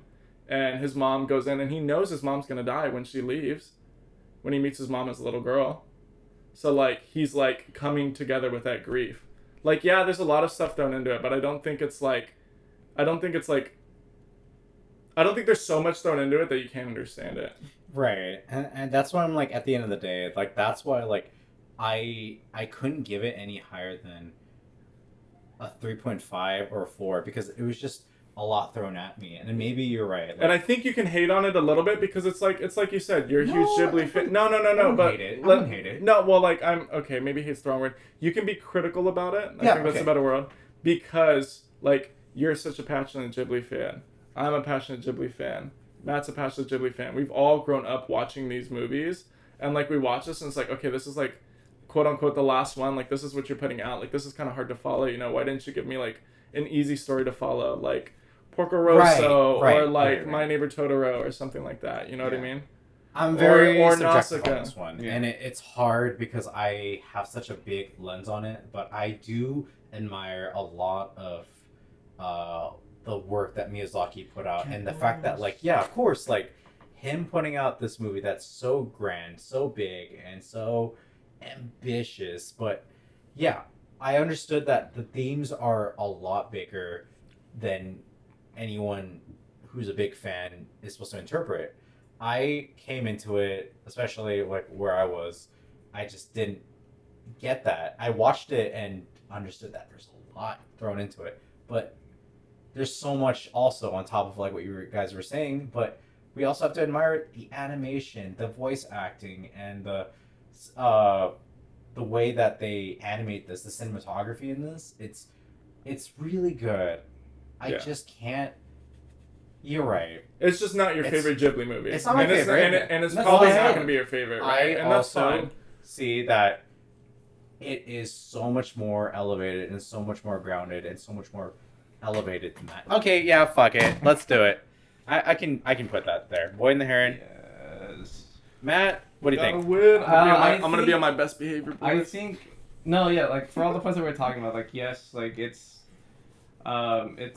like not his last film, but I think the essence is there. If this was his last film, I would go back and watch this numerous times because I want to understand where he's coming from. Because it's like an evolution of ideas, right? Like Yeah. you start with like really simple, like okay, these are kids. These are, I mean, at their heart, they're like children's movies or like family movies at the very least. Yeah. And like there's a whole evolution through like his movies that he was putting in the 90s versus like now in the Yeah. 2020s. And so like to get like the It's a whole reflective story- version of yeah, no, Very and, like, reflective. that's- It's super reflective. and I It's think that's very what he's trying to reflective. get. If this was his last film, you would reflect. You And would see that. you can see it. And maybe Yeah. I would argue that he probably did do a disservice and be like, oh, well, I'm gonna make more movies. Yeah, So, I feel like this isn't that's it. maybe where he fucked But up. I feel like if you look at it from the lens of like this is supposed to be his last movie, this movie's like really good. Yes. But number 7, how do we go above and elevate that from Boy and the Heron? Now, a lot of us, we still have Theater Camp. I have Theater Camp, Suzume, Godzilla, So theater Juby. camp, You theater have camp. Holdovers in Godzilla, and Matt, you have Hunger Games, Transformers, and Holdovers. Where are we gonna put number 7? So my thing is what do you? I mean, obviously you put Suzume higher than theater camp, but like, what do you feel like because. Like, obviously, it's a collective list, right? Yeah. And those are movies that you've only watched. So, like, me and Matt are going to listen to you pitch it, because I haven't watched those. Yes. You haven't either. Like, which one do you feel most strongly on, like, getting on this list? For number 7, Or, like, just on the list in general, you know? Yeah. at least going above than what we are with number 7. At least Boy and the Heron. Yeah. Yeah. It's a hard list to follow with that. Because Well, don't even look at it as, like, Boy and the Heron. It's just going to be number 7. Yeah. Because, like, at the end of the day, top 10 movies, they're top 10 movies. They can be anyone's one. Like, Boy and the Heron was 4 for me. It was 33 for you. It was 20 something. 20-something for Matt. You know what I mean? You know, like, Dungeons and Dragons was in my top 10. It was in your bottom 10. I think it was in Matt's bottom It was like 12. 12, yeah. And I have to look at a point of like where it elevates. Which what one do you the feel more movie did passionate better. about? Yeah. Theater Camp or Suzume, and tell me why. I have to go over Suzume. Suzume is Over Theater Camp? Theater Camp, yeah. And But why? it's to my point why I felt the same difference than what. I mean, yeah, you guys did so many. Like, you guys had a lot of good compelling cases for Boy and the Heron, and for me, Suzume did that in spades, if not more. I mean, obviously the themes of death are not prevalent in Suzume, but at least with this, it deals with the fact that it's about a female protagonist who wants to feel like she belongs in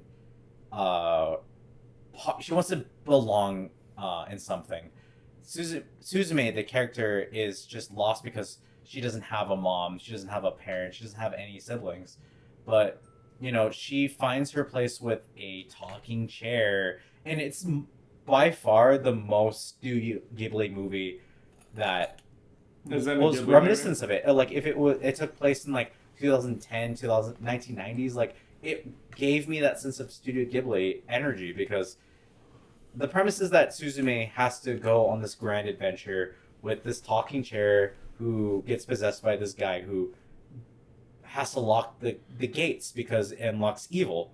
But it's more reflective of like what Makoto Shinkai wanted to tell, because just like this movie did with the themes of death, Makoto Shinkai wanted to tell the story of Suzume, who wanted to tell a story about how she belongs, how she doesn't feel lonely, and the fact that it's not just about her going at it alone in the world and trying to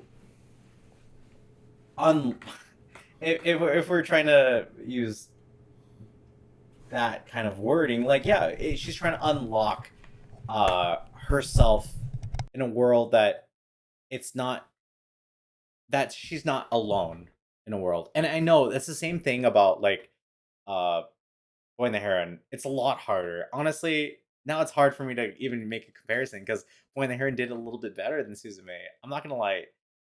Yeah, I'm a little stumped by it. But like to add on to it, I haven't watched it. It sounds like it does that particular lesson of finding your place in the world more succinct than Boy and the Heron, because Boy and the Heron has so many like overarching other messages. Oh yeah, because Suzume is a straightforward cut of like that.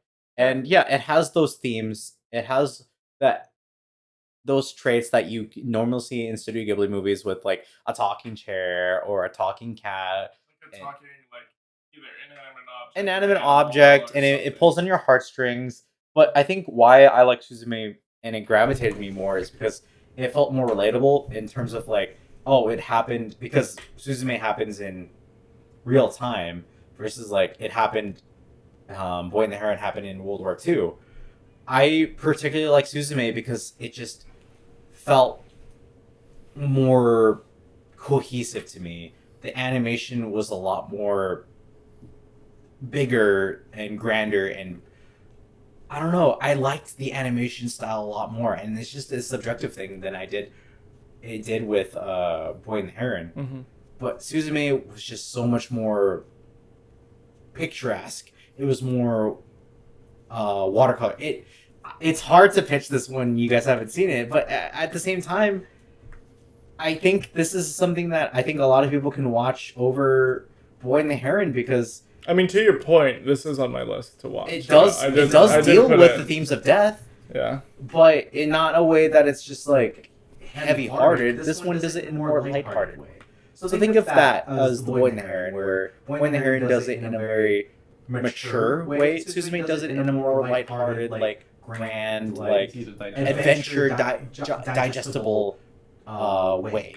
Because it has those same tropes that if you watch Weathering with You, Your Name, it has those like, cliches, but it's just a trademark with what Makoto Shinkai does. And Makoto Shinkai is a prodigy of Studio Ghibli, and it makes sense when you watch this movie. To me, I fell in love with it. It's not better than Weathering with You or Your Name in that regard, but if we're talking about a movie that transcends those themes of like belonging and death and how someone who is lost in themselves, because it does deal with time travel, because she has to go see herself. She has to see herself in a way that like she was lonely, but she didn't need to feel like she felt like she belonged because someone was always there for her, There's always hope at the end of the tunnel metaphor. There was a lot more that I grabbed out of this and I think it's definitely the flip side of what Boy and the Heron did for me. Like the tones are different. Yeah, that's why I think this might be a good contrast. It's a good contrast. And we don't have to compare it, you know what I mean? Yeah. Like, Suzume is a good movie. I think like we can all agree. Like, I haven't seen it yet, but I mean, it's getting really good. Yeah. My only thing would be like you would prefer to have this on the collective, like being like not to like, because I don't want to compare the two, like Boy and the Heron and Suzume, because then it sounds like I feel like it sounds like we're trying to like take it off, Right. No. But like for you, like specifically like for you, Eli, it did more. It did more. It did more for you than like. Than it did for the Boy and the Heron. Yeah. Well, I was not for Boy and the Heron, since Boy and the Heron is on the list. I'm saying because like we haven't watched Theater Camp, we haven't watched Suzume, so like for you, you would rather like on the big list, you would rather see Suzume than like. Right? No, absolutely. I would. And I think that's why like it gravitated me more than Theater Camp. Theater Camp was just a more like fun, happy. I laughed a lot during the runtime of this than it did with I mean like The Holdovers, another comedy, I guess. But if we're talking about number 7 over Boy and the Heron. Yeah, 7. You sold me. Yeah. It's just that I think if you watch The Boy and the Heron, you probably we'll see the flip side of what Suzume is, where it's about life and making sure that like you're not alone in the fact that like things aren't as dour as things are. I think it's just not. It's overlooked. I think it's overlooked. And I agree. Boy and the Heron is going to be get nominated. And I think it should get nominated. But Suzume should be at least. I mean, it's not that Suzume's not in those Yeah. conversations. I know for the Golden Globes it got nominated as well. Yeah. So So like, it's not that it's not in that tier, you know. yeah. I feel like, and like you can correct me if I'm wrong. I do kind of feel like Miyazaki gets the benefit of being Ghibli, where it's like we always know that everything just because of like, I mean, I don't know if you've read stories, but I know like he's, like you know he has high standards for like his movies and stuff. So like everything's hand drawn. You know what I mean? Right. So I feel like that alone, like his animation is just like so crisp, and it's always like, it's the same way that like, I'm trying to think of another comparison of movies. But it's like the same way that like From Software is always going to get conversations of like best movie or best video game of the year because it's like From Software and they make really crisp video Right. games. Miyazaki never misses when he makes movies, but like to that point, you know what I mean? It's like different like when you're established in the industry versus like someone who's like still coming up. Not that they haven't. What's his name? Makoto. Yeah, Makoto Shinkai. Shinkai. Yeah. Like, not that he hasn't made movies before, because I mean, I've seen what.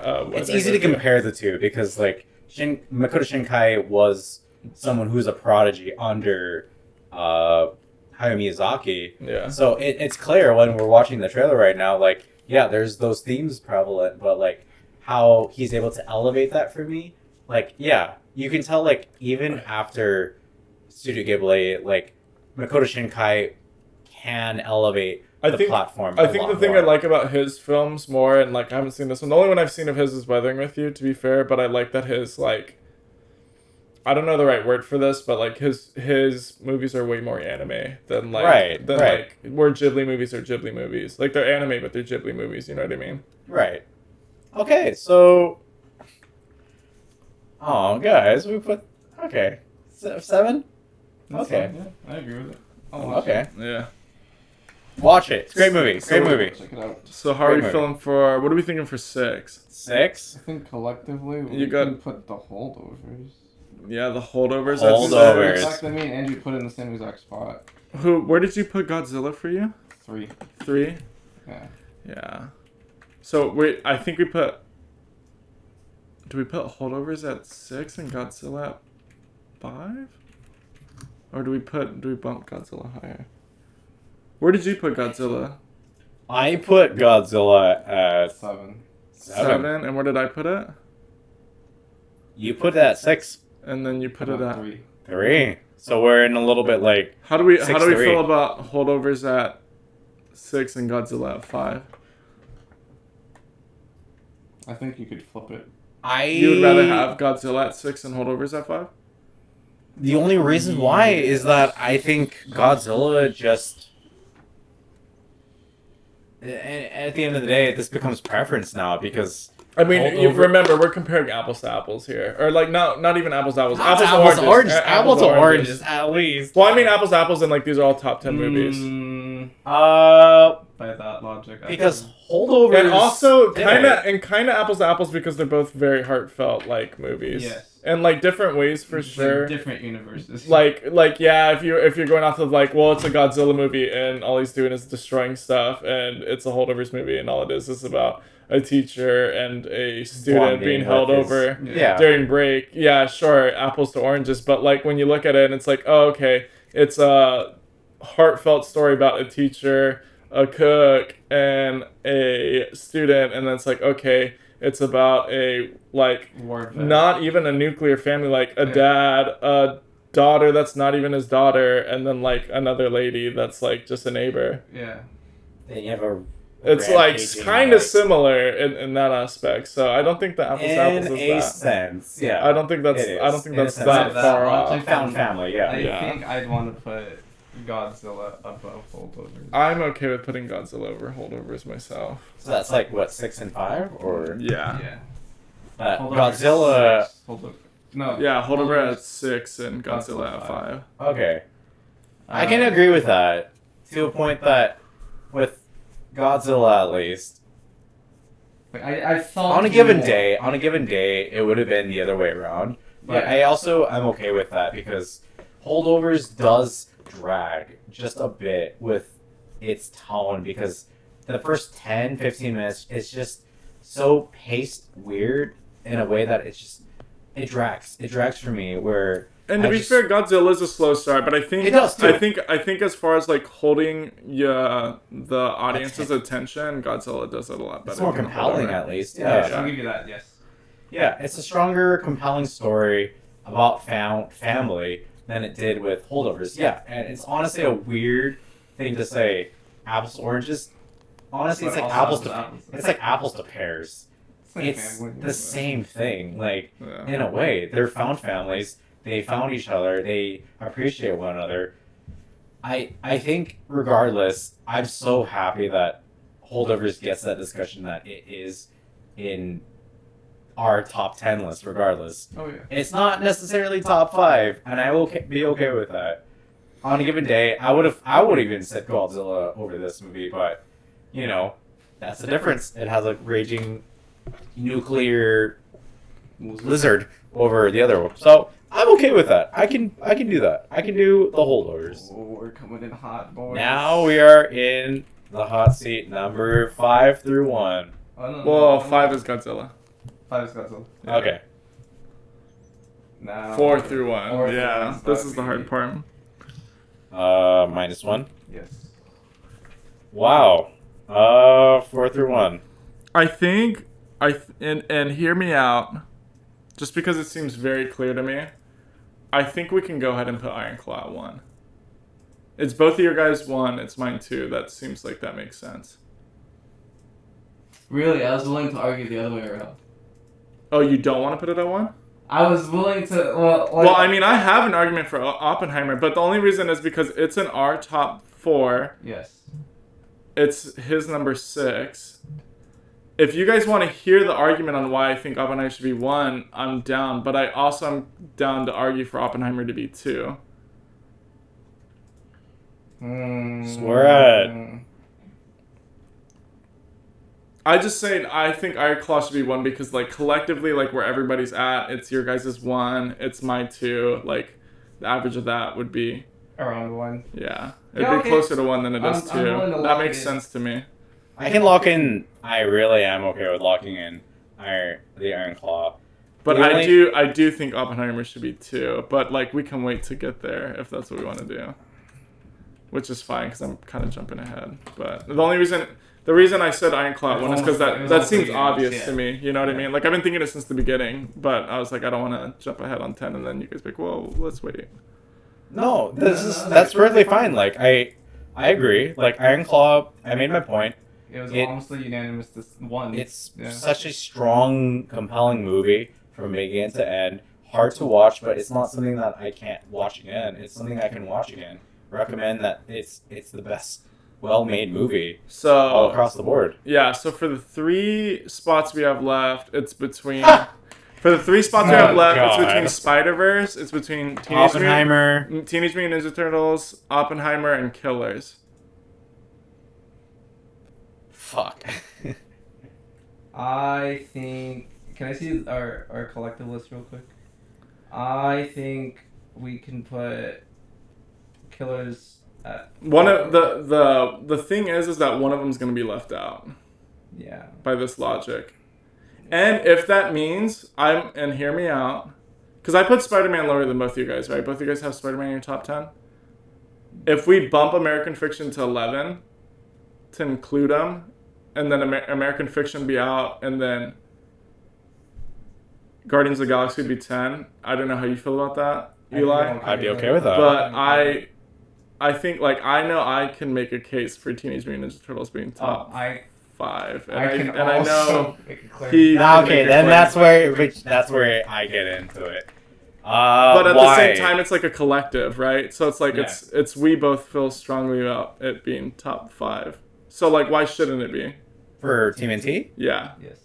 Are you talking about like? Are you talking based on nostalgia? Is that why? Are you talking about animation style? Because I get the animation style. It's No. I mean, my Yeah, notes for like- TMNT, I can go into it, and I'm cool with it anywhere. But I'm cool with it at 3 or 4. But That's too high. That's too no, high. I don't think so. Because he has it That's at too 3, but he has it high. at 3, and I have it at 3. It would have been 10 at least. What? But Eli, you're going I off. can see it. Hold on, you're going off of your predispositions. Like, if you remember, we're doing collective, right? So like, Yeah. it's high for me, it's high for him, but it's low for you. So like, We gotta meet somewhere in the middle. TMNT Yeah. is like number 29, 28 for me. no. See, like for him it's 3, for me it's 4. Yeah. So okay, take out nostalgia. Take out that's I don't even bring up nostalgia. My point. My point is unique visual style and storyline that was incredibly fun to follow. Animated fight scenes took a lot of choreography from your favorite action flicks. Very woke. Captured the essence of a franchise with a different, bold take, and I love it. It's the 4th iteration on the film, which is Teenage Mutant Ninja Turtles. Theatrical releases, it's the 4th movie, and it is clearly the best. Captures the essence of being a teenager, having brothers, and laid on with large dose of heavy-handed culture, being New York culture, and it's incredibly funny with great art direction and story. Can you say the same thing with Spider-Man? Yeah, but it doesn't suffer from multi-partism. Because if you leave this as a one-shot, I'm also okay with it. Couldn't you argue that Spider-Man is a reuse of visual style from there already being one, and TMNT is new visual style with there nothing being like it? Yes, dude. Can you? Or like, if you can point out a movie that looks like TMNT, I'm down to listen.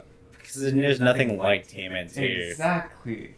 And for it to be okay, yes, it's left open to like, you know, debate if there's gonna be another part or not. Yeah, okay, whatever. But No, there is. They're gonna do Shredder. Yeah, but like the way it ended, it didn't leave me being like, I want more. I could also be like, if they absolutely stopped it right here, yes, just tease me with the idea of Shredder, and like just left it, just done, benched it. I would have been okay with how it ended as well. But don't you think like the third act where like they're up against like the big villain at the end, like a big like kaiju thing? It's like oh okay, we've seen that in like Marvel movies before. That's kind of like where I was getting at. I was like, it almost got me, but the third act is just so. But like, okay, but you're familiar. comparing animated movie to like live action. I feel like those are completely different realms. Yeah. I think it's unfair to judge it to like something that's like grand and like different. Like if your argument is that it's a superhero movie and superhero movies follow a formula and it's very similar to old superhero movies, That's where I can get that. But you could make that same argument with like almost any superhero movie. Yes. It's so high. okay. Let me get my praises now. The animation style is a lot different than like Spider-Man. Is a lot different from like Studio Ghibli or Makoto Shinkai. It's a lot different. The performances of actually casting teenagers over what adults Yeah. in the past like 5 years that we've had Team and Ninja Turtles, a lot different. And goated that they got Jackie Chan as Master Splinter. Yeah. Holy shit. I mean it's star-studded, right? It has Ayo, I don't know how to say his last name. Yeah. It has John Cena, it has Paul Rudd, it has Rudd. Ice Cube. Yeah. I think my only thing, that's the only thing I gripe it against. I had a 4 out of 5. I think the only reason why I had it so strong against it is because it just felt so familiar at the very end where it was like, oh, they're finding the big baddie at the end. But I feel like it's also the novelty behind it as well. I think you could argue that this isn't meant to be the biggest bad guy. Yeah. Like Shredder's clearly going to be way more like the next movies are going to be a lot more emotional because Shredder as a villain is a lot more. And okay. I don't think- know. I I feel like I don't know. How about we put Godzilla at 4 and TMNT at 5? I don't like 4. I just don't know. It's so high, man. It's so high to me.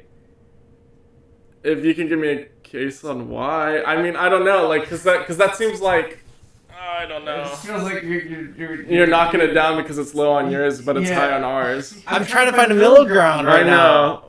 Because, like, So it's you're so gonna. high. So are we okay? How about let's do this? Let's do this first. I'm Are okay we with gonna- bumping Suzume for Steven No, T. no. I think Suzume's good where it's at. Suzume's good. I think For not having Suzume's watched good. it, Yeah, no. I think. Okay, so do we feel clear that Spider-Man's above TMNT? Because I don't.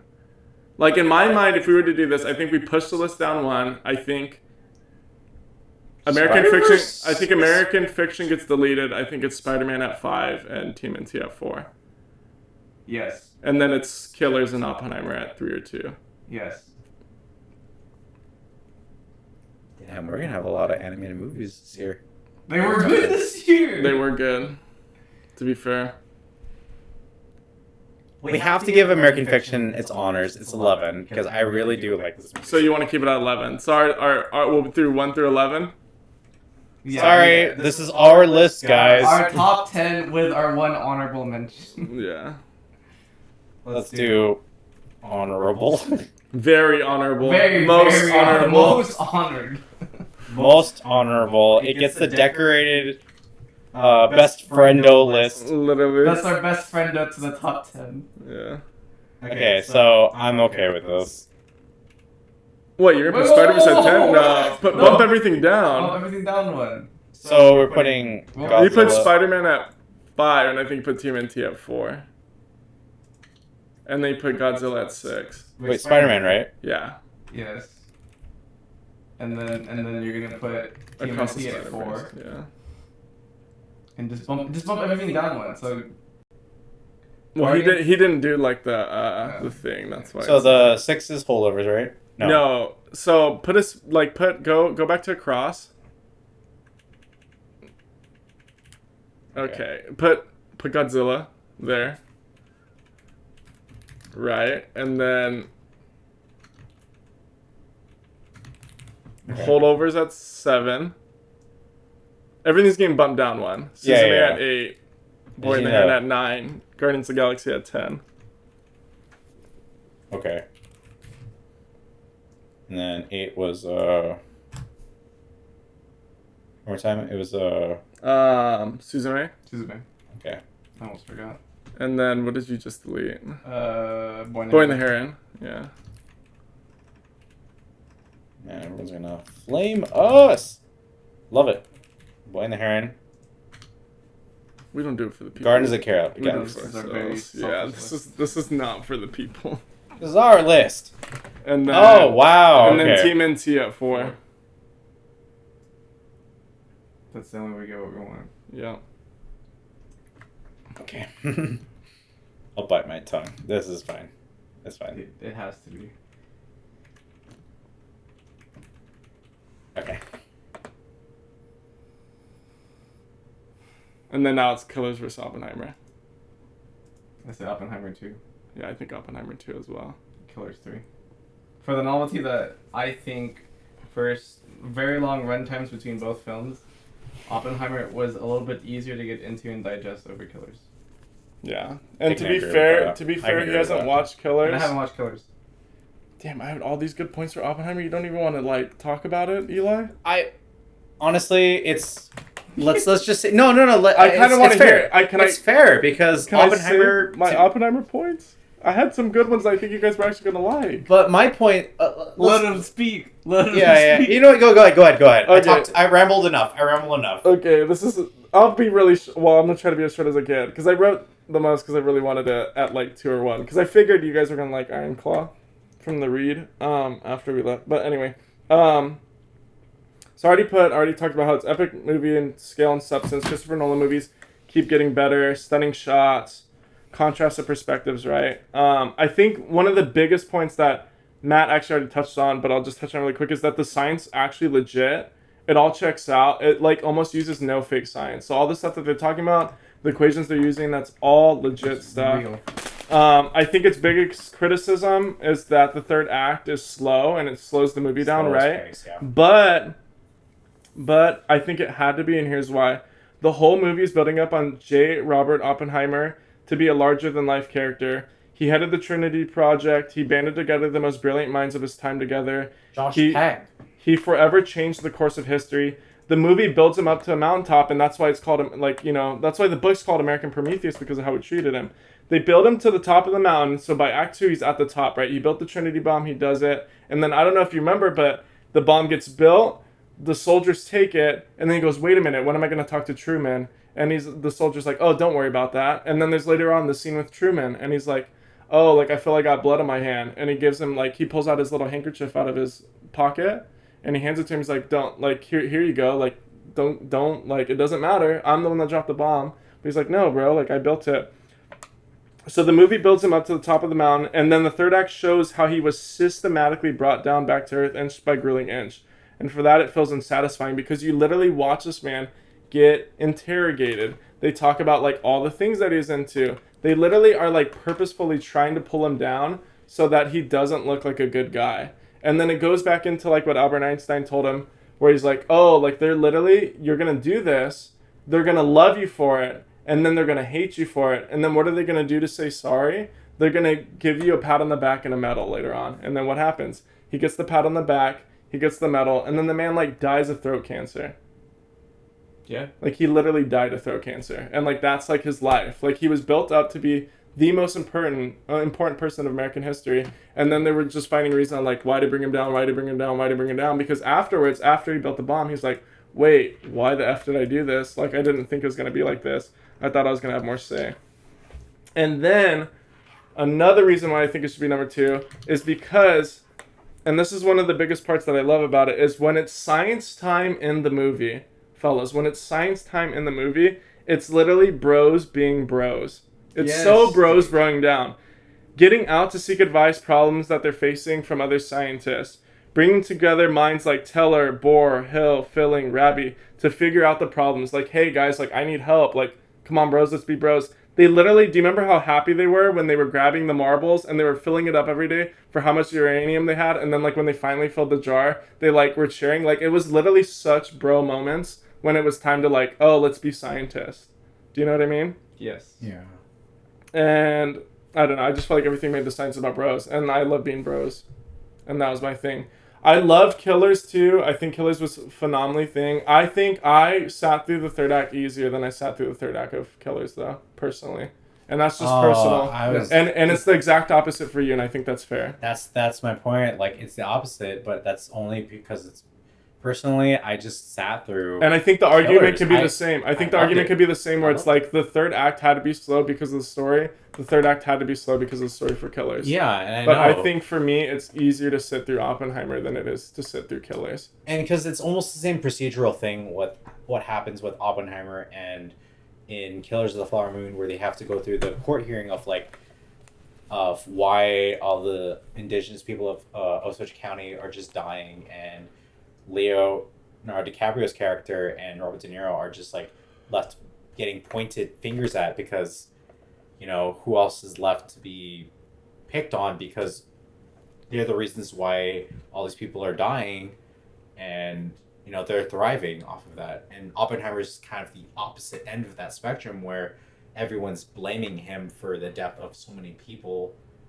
because of his test, but he's just so passionate, and he's just so driven by doing this test, because the Trinity test, at least, because he wants to do something that at least contributes to mankind, but he doesn't fathom the depth of what could happen, the ramifications. Well, he gets put into a situation because it's like, hey, we know the Germans are doing, like, something, we don't know what they're doing. It revolves around. It's ambiguous at that point. It revolves around quantum physics. You're the greatest man in quantum physics. We need you to, like, figure out what they're doing. And then he starts reaching out to people. Hey, do you know what they're doing? Like, because all those people that he, like, Rabbi, Bohr, like, all the people that he brought on, they're all Jews. They're Jewish scientists that were, like, excommunicated from Germany because they were Jewish. And they're like, oh, well, I mean, it makes no sense for them to build a bomb. It's like, okay, what are they doing? And then they start, like, doing, like, oh, it's an atom bomb. Okay, like, how do we do this? Right. And then in the opposite end of that, with Killers of the Flower Moon, like, why are all of the people of Osage County being targeted, and, like, everyone else is, you know, like, besides these two are just left alone? to their own devices because they were entrusted to their they were entrusted because of how much like they gave to them their culture and everything, marrying Leo's character marrying into Lily Gladstone's county, like the nation. Yeah. So it because is because his uncle wanted it's him. the flip end of what you were talking about with Oppenheimer, where they gain that trust. That one they abuse that trust. And to me, and I think it is a personal bias, like I just love how compelling it is with Cowards of the Flower Moon, where in the end it just blows up in their face, where Oppenheimer, figuratively it does blow up in their face. I mean, a lot of people died, but in the sense that he gets the medal, he is proud of that, but at the same time when he walks I don't. But no. Let me say this point. Like okay, when he walks away after that flashback with Robert Downey Jr., where he gets so like With Strauss. Strauss. Yeah, Strauss, where he's just like, "What the fuck are you guys were talking about?" But it was just that entire conversation alone, where you are going to be given so much back in terms of praise, but you are going to be given so much animosity because of that. Well, And it's like the most coldest endings ever compared to like Kills the Flower Moon, which is why yes, I think this is a little bit more in terms of like lasting impact of how you feel after the movie, where Kills the Flower Moon, you were just like, oh, that hurts. It sucks too because you're rooting like the thing, and I know we talked about this after we watched it, but the thing that like I think, and this maybe it's a personal preference thing, and I'm willing, like if you think Killer should be 2, I'm down. But I think my thing with it too is like it's a long movie. Both of the third acts are like long for both of these movies. There's a reason they're 3 hours, right? They're drawn out because the way that the historical events happen, like they had to be, right? Mm-hmm. But like I feel like whereas like they're almost complete opposites, because it's like whereas you're rooting for Oppenheimer to be like, bro, like beat the charges, like get out of it, you know what I mean? Sure. You're like waiting for DiCaprio's character to like grow a spine and like, dude, like step up to your like uncle. And Right, it happens that last like 5 minutes. but like when it doesn't when it doesn't matter anymore, you know what I mean? Right. Versus, And I think and I think maybe that's what it is for me. I think at the end of the day, I think both of the stories are really compelling. Obviously, I draw to Oppenheimer more, but I think like it was easier for me to like Cillian Murphy than it was for me to like Leonardo DiCaprio as the movie progressed. It's edge to edge. Like, Yeah. It's hard because like I see your points. I think Leo does that too with his performance in that. But I also think Cillian Murphy does elevate his performance a lot more because you can see that he was, at least compared to Killers of the Flower Moon, he's tormented, and you can tell like with the flashbacks with Florence Pugh, with his him having his I mean, his wife literally knowing scandal. he cheated and like staying with him, and then like them bringing his wife in because they think she's gonna talk bad to him. She doesn't need to say a single word. Yeah, she literally talks bad about them instead, like interrogating him. But and yet stuff. that you understand, like, she's with him through and through because she sees the greatness in him as a person versus, like, Leo, he is unredeemable at the very end. It's hard. Yeah. And it's so subjective to make that point of, like, someone who's redeemable versus unredeemable. Yeah. So I That's fair. really do think that both cases can be made. I think Oppenheimer is just dragged by the third act because if you just shave off 10 minutes, it would be okay and it would be fine for me. I think maybe it does need to deserve to be 3 whatever hours long. Killers maybe not 3.5 hours long, but in the same sense, it does need to marinate with you. It's just how do you feel after that? Do you think this did it better than the other one? Oppenheimer, I will say, and I think this might give you the edge, Drewby. Cinematography-wise, it was a bit more. I think they're both.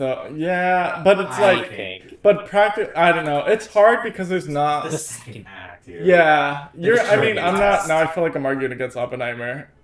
But it's like now I'm for you. No, I'm for you with Oppenheimer. But like, okay, for the cinematography, I feel like they're like bar to bar because it's like you're going against like again effects, two masterclasses, and you're going up against effects versus like not effects. Like the still life pictures and killers and stuff like that, and it being black and white. Oh, we didn't even mention like how they use Scorsese uses still imagery. Yeah. Best use of like a picture. 100%. A Like still bar pic- none, a and like PNG. and not even like colored pictures, like black and white. Like, dude, Raw photos. yeah. I mean, I still think Oppenheimer's about, but I think it's like you're saying, like I could see a case for either. And I will argue with Oppenheimer is that the imagery of what he sees visually of what the atom bomb could look like in his head. Yeah. The first act, second act, it gets more and more intense, and then when he presents his like standing ovation to a bunch of high school students, I was like truly like, wow, this is the performance of Cillian Murphy where he gets that Oscar or his standing ovation because this is so haunting. It's so beautiful, but I was so disturbed by it. Leo, he's just a scumbag, but you also... But you like want him because he's not like, he's almost a scumbag because he's not like, I don't want to say stupid, but like, you know what I mean? Like he's a scumbag because you're like, bro, you can change your outcome.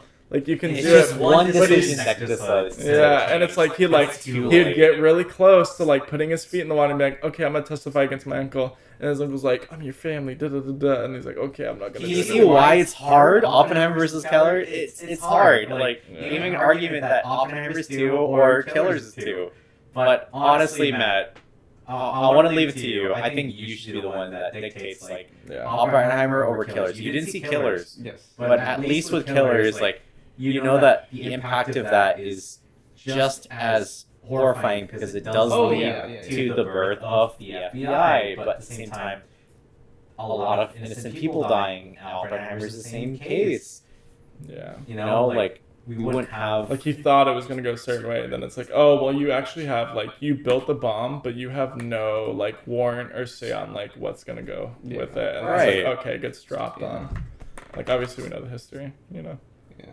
both beautiful movies, both well made, well crafted movies, but how do you argue one over the other? It's hard. I feel like when it comes down to it, for me, I think it's like 3 versus 3.5. Yeah, and I think like to be even more fair, even if I had watched and like forced myself to watch Flowers, I think one could almost even argue that they're almost interchangeable.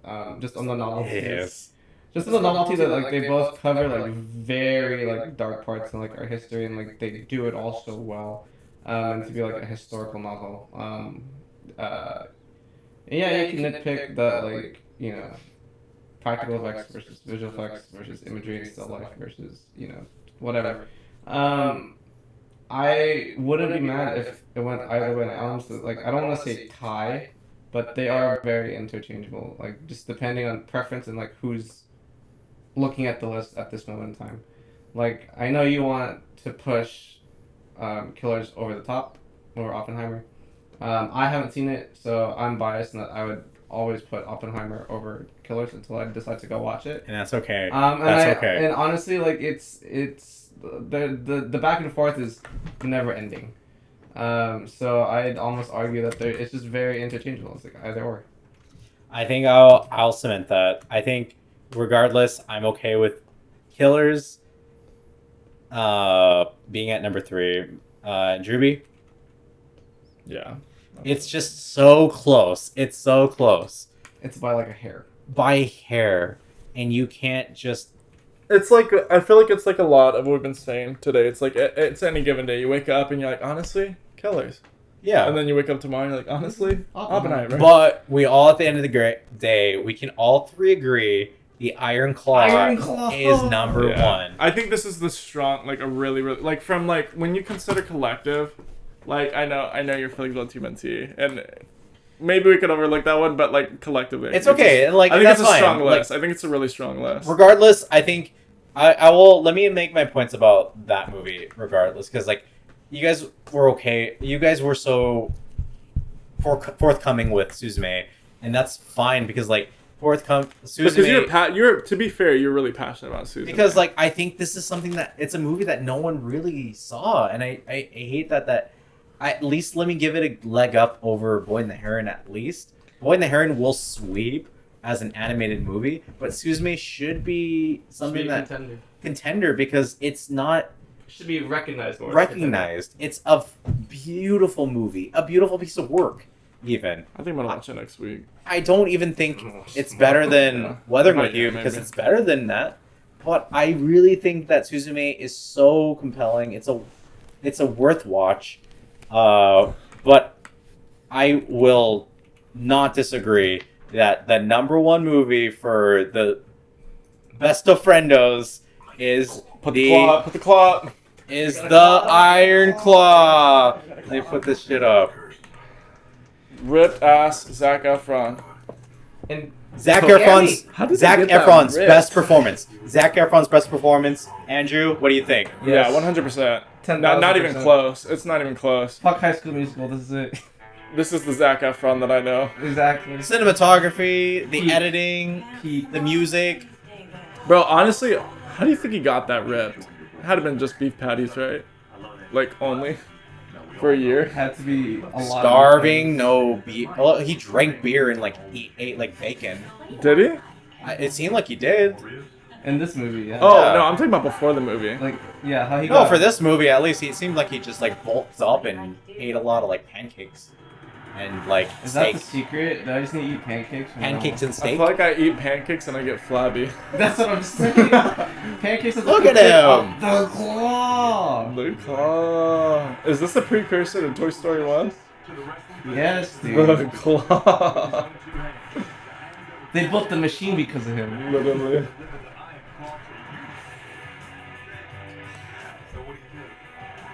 What a movie, It dude. really snuck up on me, dude. I was Cheers. not expecting it. Cheers, Iron Claw. To the Iron Claw. Iron Claw. And to that, let me award you guys both for coming out.